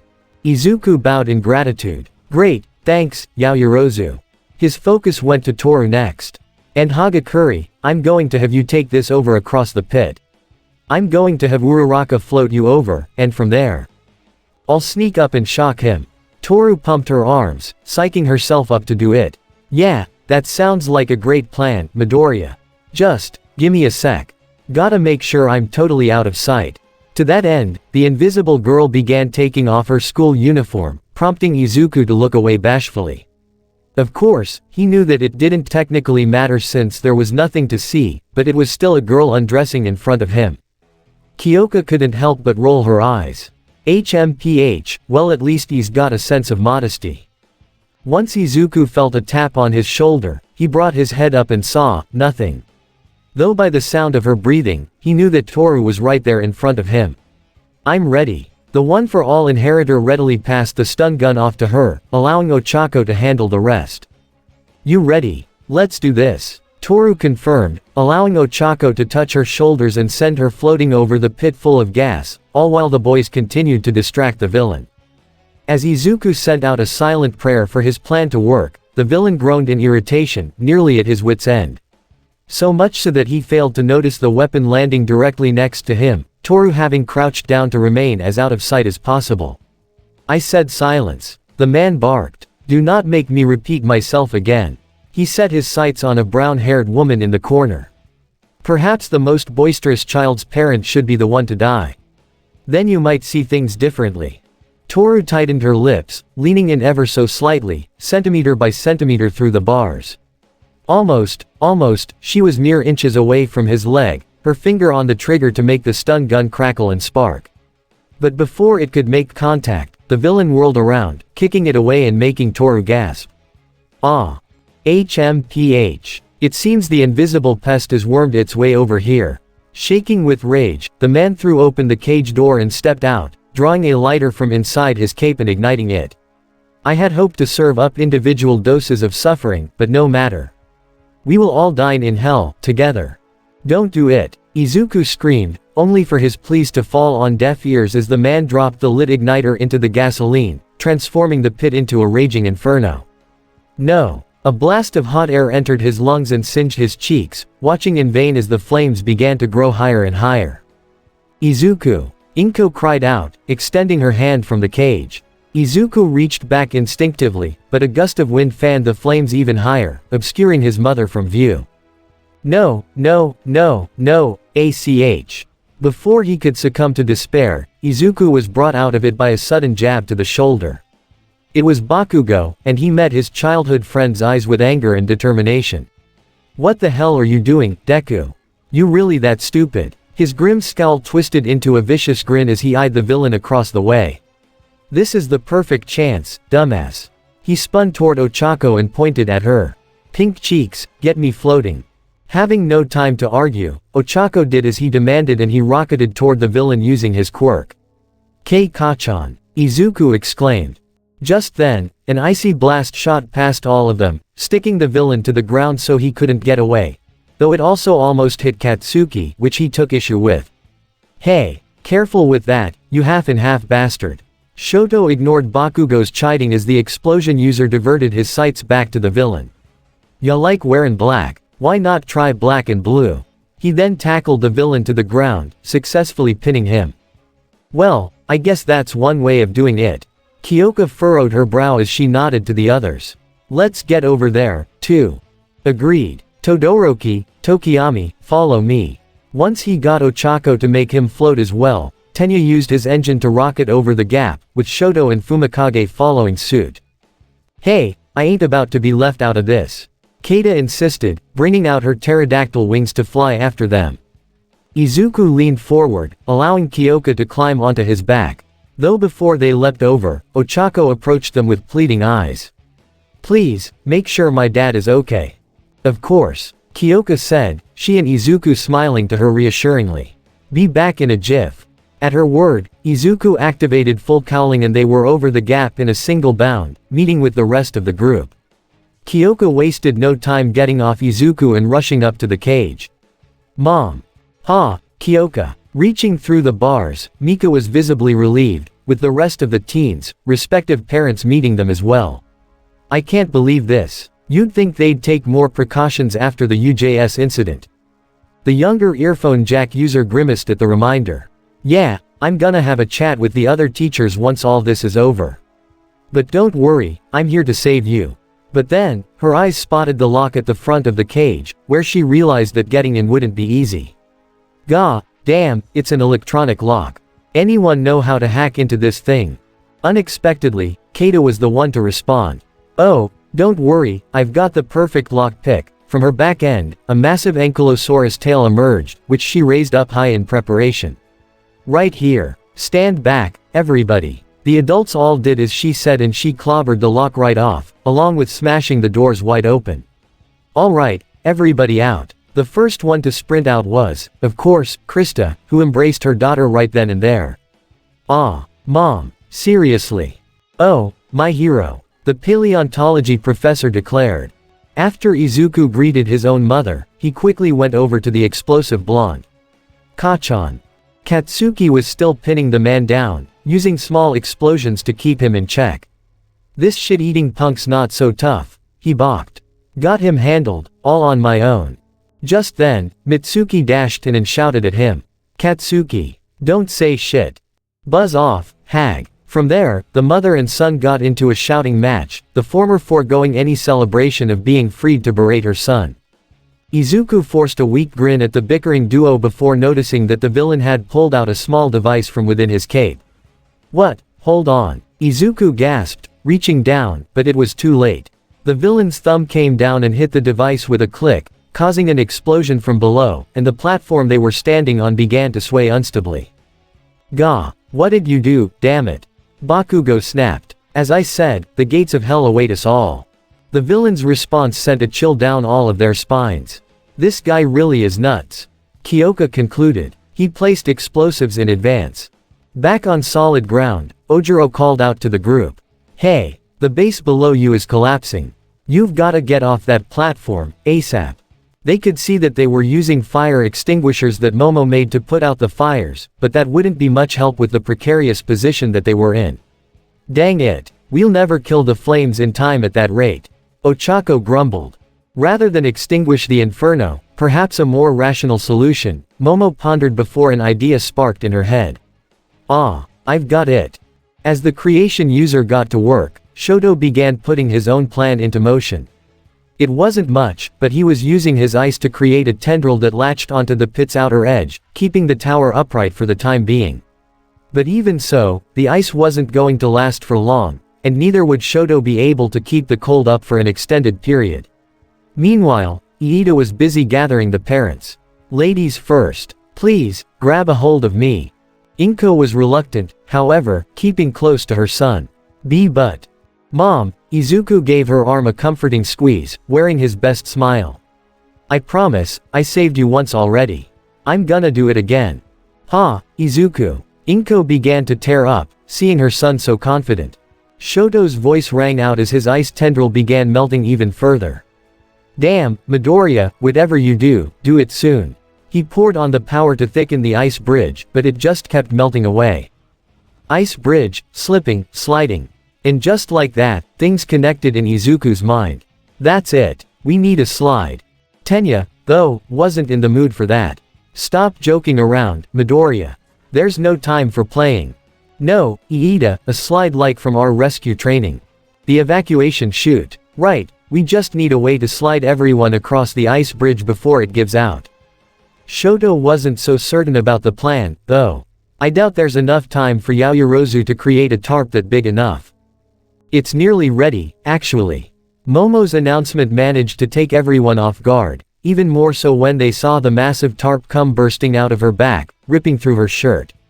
I've been working on this fireproof sheet since a few moments ago. Uraraka, Shiro, it's your turn now.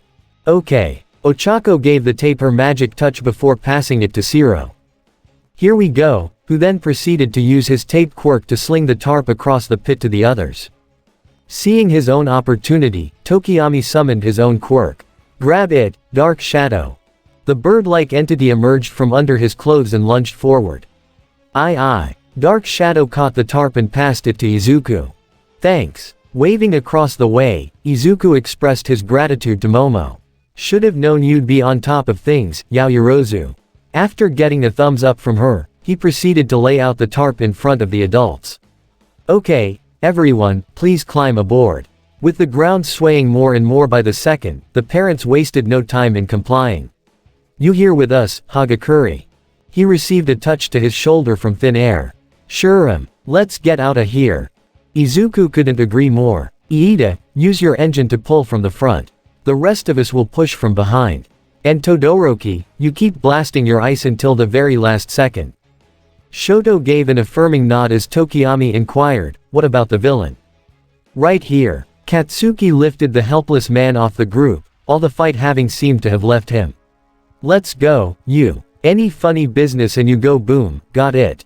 The explosive blonde shoved the man onto the tarp, allowing Kyoka and Toru to take him from there. The ground suddenly heaved beneath them, leading Tenya to grab the corners at the front of the tarp. Here I go, Midoriya. Once everyone was in place, and the ice bridge was thick enough, Tenya began powering up his engine, big time. No holding back, torque over, reciproburst. Boom, a pair of explosions and streams of sooty smoke propelled Tenya forward, with Izuku, Bakugo, Keita and Tokiyami pushing from behind. The four of them were doing their best to match their class president's contribution, with even Dark Shadow helping by lifting the rear corners of the tarp. The group flew across the ice bridge with Shoto climbing aboard at the last possible second, with Tenya's feet reaching the opposite side before the parents even had a chance to scream. Yes. Alright. Whoa. Just as Ochako's prayers seemed to be answered, though, the tower in the center crashed, taking the ice bridge with it, leaving Izuku and the others at the rear to fall and dangle from the edge of the tarp with no footholds to speak of. Ah! Oh no! Out of Izuku's back pocket, the pages of his letter fell into the fire below, though obviously, he was too preoccupied to notice. Sensing the tarp might fall, Tenya braced himself in place while Kyoka, Ochako and the others rushed back to help pull them up.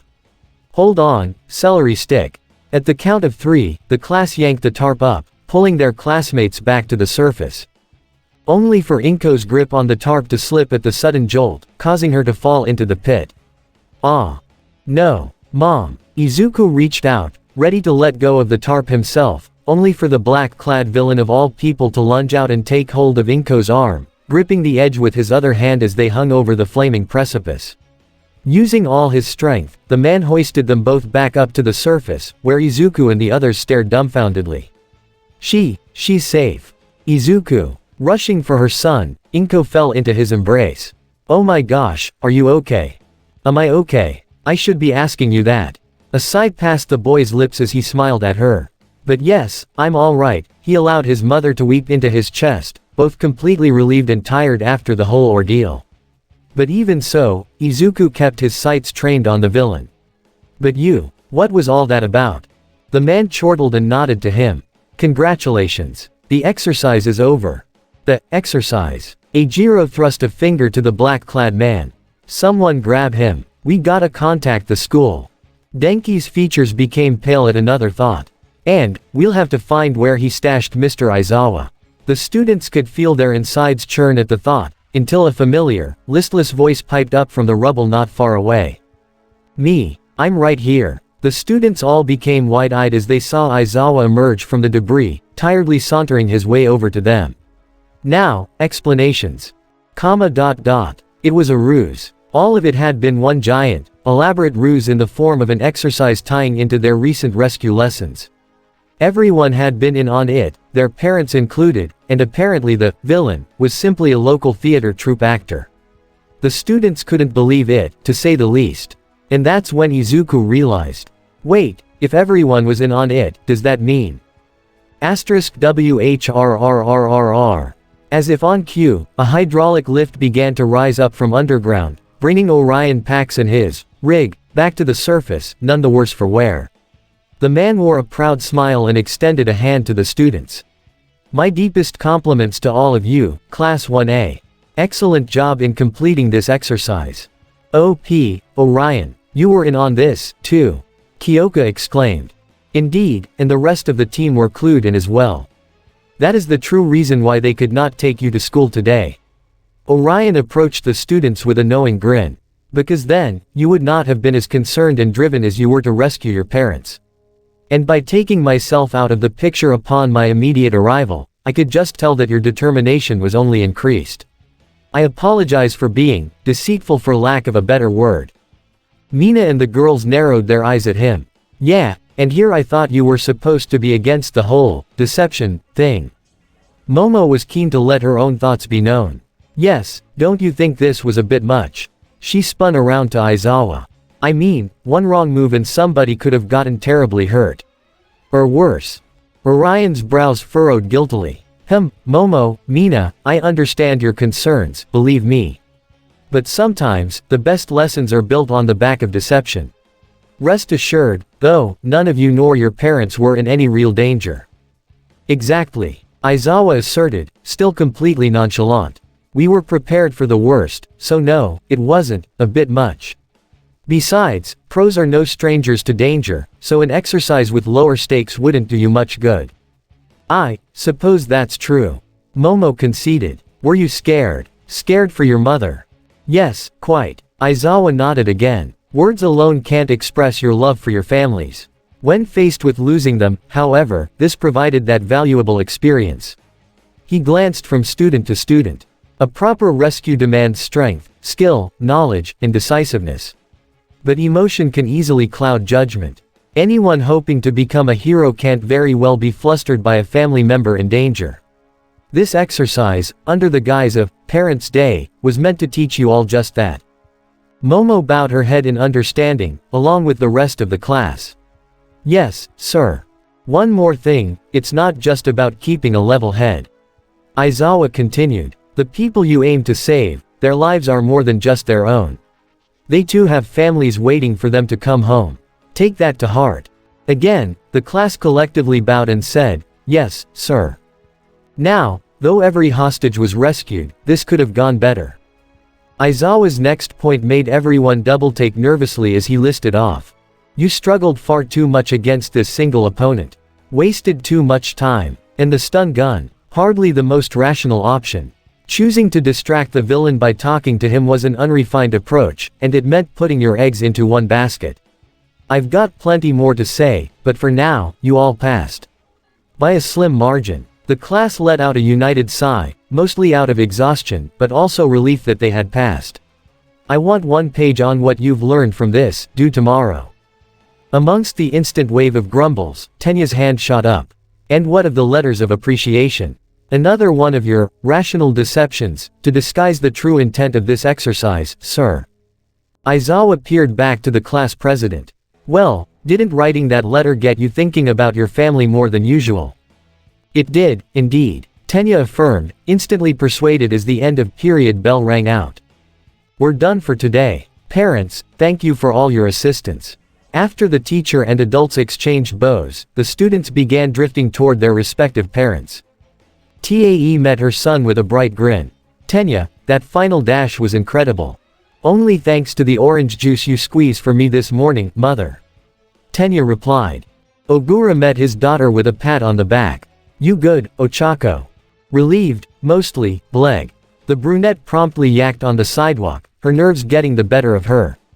Even so, the father gave her all his support. You did great, honey. URF, thanks. Meanwhile, the Bakugos were engaged in a war of words. Why's your mouth so goddamn foul, boy? Mitsuki raged. Learned from the best, hag.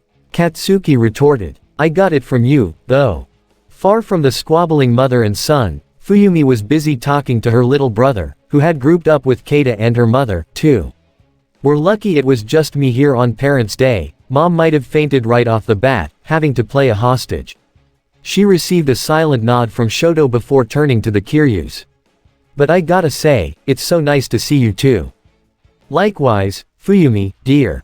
Krista and Keita bowed. How is your mother? The young woman leaned over to her brother and nudged him with her elbow. Doing pretty well, especially since this one started visiting more frequently. Krista brightened up at that. Well, that's so nice to hear. I hope I get to meet her one day. Just then, Aizawa came walking over to the group. Excuse me, Miss Todoroki. Fuyumi perked up as he addressed her. Here at UA, most of our basic hero training classes are recorded, and this one is no exception. If you want, I could give your brother a copy of the footage tomorrow. Wow, could you, really? There's no harm in having the rest of your family view it. Thank you so much. Fuyumi bowed again as Aizawa walked away, facing her brother yet again. He must have realized that I wanted Mom to see it, but couldn't bring any recording stuff with me into the school. You'll have to thank him later, Shoto. Mom's gonna be thrilled. With a stoic expression, Shoto nodded, though Keita could tell just from his eyes lighting up that he was equally as thrilled. Sure, and yeah, she will. Across the way, Inko was profusely apologizing to her own son. I'm so sorry I couldn't tell you. Your teacher said it was all part of a larger lesson, so I only wanted to help, however possible. It's okay, Mom, really. Izuku assured with a shake of his head. He glanced down at her navy blue outfit, seeing that it was caked with dirt and soot. That's why she mentioned it getting stained. Boy, I can't believe I didn't pick up on that. Gotta say, though, I think we put on some pretty convincing performances. Mika spoke up, walking over with Kyoka. She gazed upon her daughter with pride. Sweetie, when you said, I'm here to save you, you came off as a true hero in that moment, though I will say that I think your first rescue this month was a lot more epic, hee hee. Kyoka rolled her eyes, leaning her head against her mom's shoulder. Yeah, well, you guys were in real danger back then, so that's to be expected. She eyed Izuku sympathetically. In Green Bean, sorry about your letter. With a short sigh, Izuku's shoulders slumped forward. Well, what are you gonna do, right? He focused directly on his mother, though. But letter or no letter, I just wanna say, I'm sorry for making you worry all the time. But, I gotta keep trying, harder and harder. Of course. Inko accepted, reaching out to touch his arm as her eyes welled with tears. And your mom's watching over you. How about some nice katsudon tonight? After today. Yeah, that sounds good. Just then, Orion and the masked villain came walking over, much to the Jiro's confusion. Izuku and Inko, however, were looking directly at the masked man, almost expectedly. I would say that this event wrapped up rather well, the Autobot leader concluded, reaching to the masked man's shoulder. Though of course, I think we should take a moment to acknowledge his performance as well. I was gonna say, Izuku raised a brow with a knowing smirk. Is that you, All Might? Ha, correcto mundo, young Midoriya. He peered back, checking to make sure that everyone else was leaving the site before removing his hat and cowl, revealing himself to be none other than Toshinori Yagi. Phew, lemme tell ya, between the all-black costume and the fire, it was getting hot under there. Snapping his fingers, Izuku pointed right at his mentor. I knew it had to be you. Who else would leap into action to rescue someone like that? Toshinori chuckled, reminding his protege, hee, yes, aside from you, of course. But yeah, I broke character a bit at the last moment there, but what can I say? His gaze shifted toward Inko, nodding to her. I couldn't very well stay still knowing I could prevent your mother from such a grisly fate. Beaming brightly to the skinny blonde man, Inko giggled a little and bowed in gratitude. And I'm very glad you did, Toshi. I had a feeling something was up when that happened. Wait, everything came to a screeching halt for Izuku in that moment. Did you just call him? Ah, right, I should have mentioned.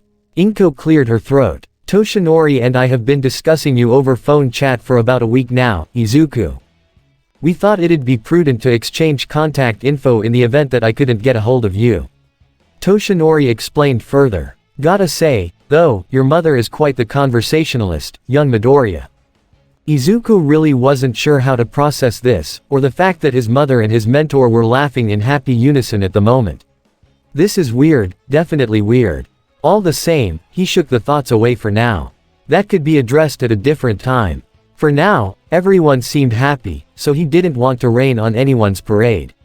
Well, I guess that makes sense. But still, after this whole thing, I realized that I still have a long way to go. Kyoka stared at her best friend incredulously. What the heck are you on about, Izuku? You're the one who pretty much took charge of the whole situation. Yeah, but my stun gun plan backfired and we had to improvise the rest. Izuku reminded. Mr. Aizawa was right, a more rational plan would have been better. And, if All Might hadn't saved Mom, you would have gotten the job done yourself. Toshinori insisted, placing a hand on his protege's shoulder. Humility's great, kid, but it's starting to get on my nerves. That only made things worse for the boy, though. Gah, that's the last thing I want, All Might. With a low chortle, the pro-hero winked to Izuku. Haha, that's just a little American joke there, kid. Which part of that was American? Kyoka questioned, her mother and Inko giving nothing but shrugs. Listen, the important thing is to stay humble. All Might advised his student. But accept genuine praise when it comes your way. All joking aside, you were a force to be reckoned with today. You had the determination to save every last hostage, the composure to put together a strategy, and the leadership to get your friends working together. He gave Izuku a thumbs up. Tough enough to make any villain cry uncle, I'd say. Optimus approached the two, standing beside them. I couldn't have put it any better, my friend. You did incredibly well today, Izuku. And I'm certain that this experience will aid you in your future hero career. Izuku's smile returned at his mentor's praise. Right, thank you both. Of course. Now, I believe it is time we return to headquarters. Orion ushered the two families to follow him. I'm certain that the other Autobots will be keen to know of your exploits here today. With a hearty agreement, they went to follow the rest back to the school, unaware that they were being watched by someone high atop a nearby building. The mysterious suited man from the day before kept his eye on the group as they departed, his focus still mainly on Izuku like the day before. Very well done, indeed, Izuku Midoriya, he said to himself, raising his head to look off into the distance.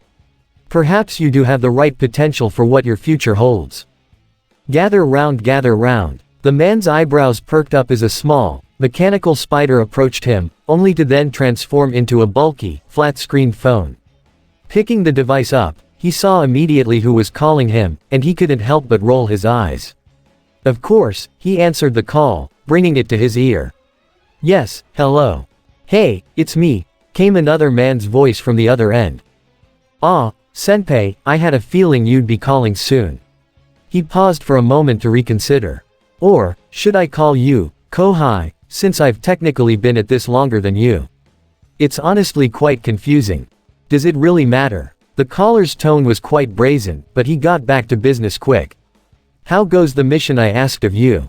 The suited man glanced back down, seeing Izuku and the others leaving the facility. Pretty well so far. The young man with the green hair you asked me to watch over has been progressing fairly quickly. His smile widened a little. He may indeed have the capabilities needed to become one of us. A thoughtful hum came from his colleague. Very good. If he's developing quickly, then maybe he'll stand a chance at what's to come. There you go again with this whole, incoming threat, thing. The man shook his head. What about you, then? You're still watching over that boy with the alien watch and his team, right? And you said that they have a writer among them. 2 now, actually, the caller replied. It's been a fairly eventful day here. Ah, I see. His brows furrowing in confusion, the man asked, question, though, why assign me to watch over this boy? I would have thought you'd ask your little golden boy to do it since he seems like such a big fan. That got a chuckle out of the caller. K-guy is still fairly inexperienced, despite his demeanor. And besides, he'd be a bit much for that boy to handle if he were to encounter him. That's why I think you'd be a much better fit. There was another momentary pause before he went on. So, can I count on you to continue keeping watch over him? Sure, why not? Though don't be surprised if I bring some friends to help out, in case I get bored. He could practically hear his colleague roll his eyes. Sure, because of course a deity like you would get easily bored. I've got to go now. I think it's almost time that I reveal my presence to the team. Good luck with that.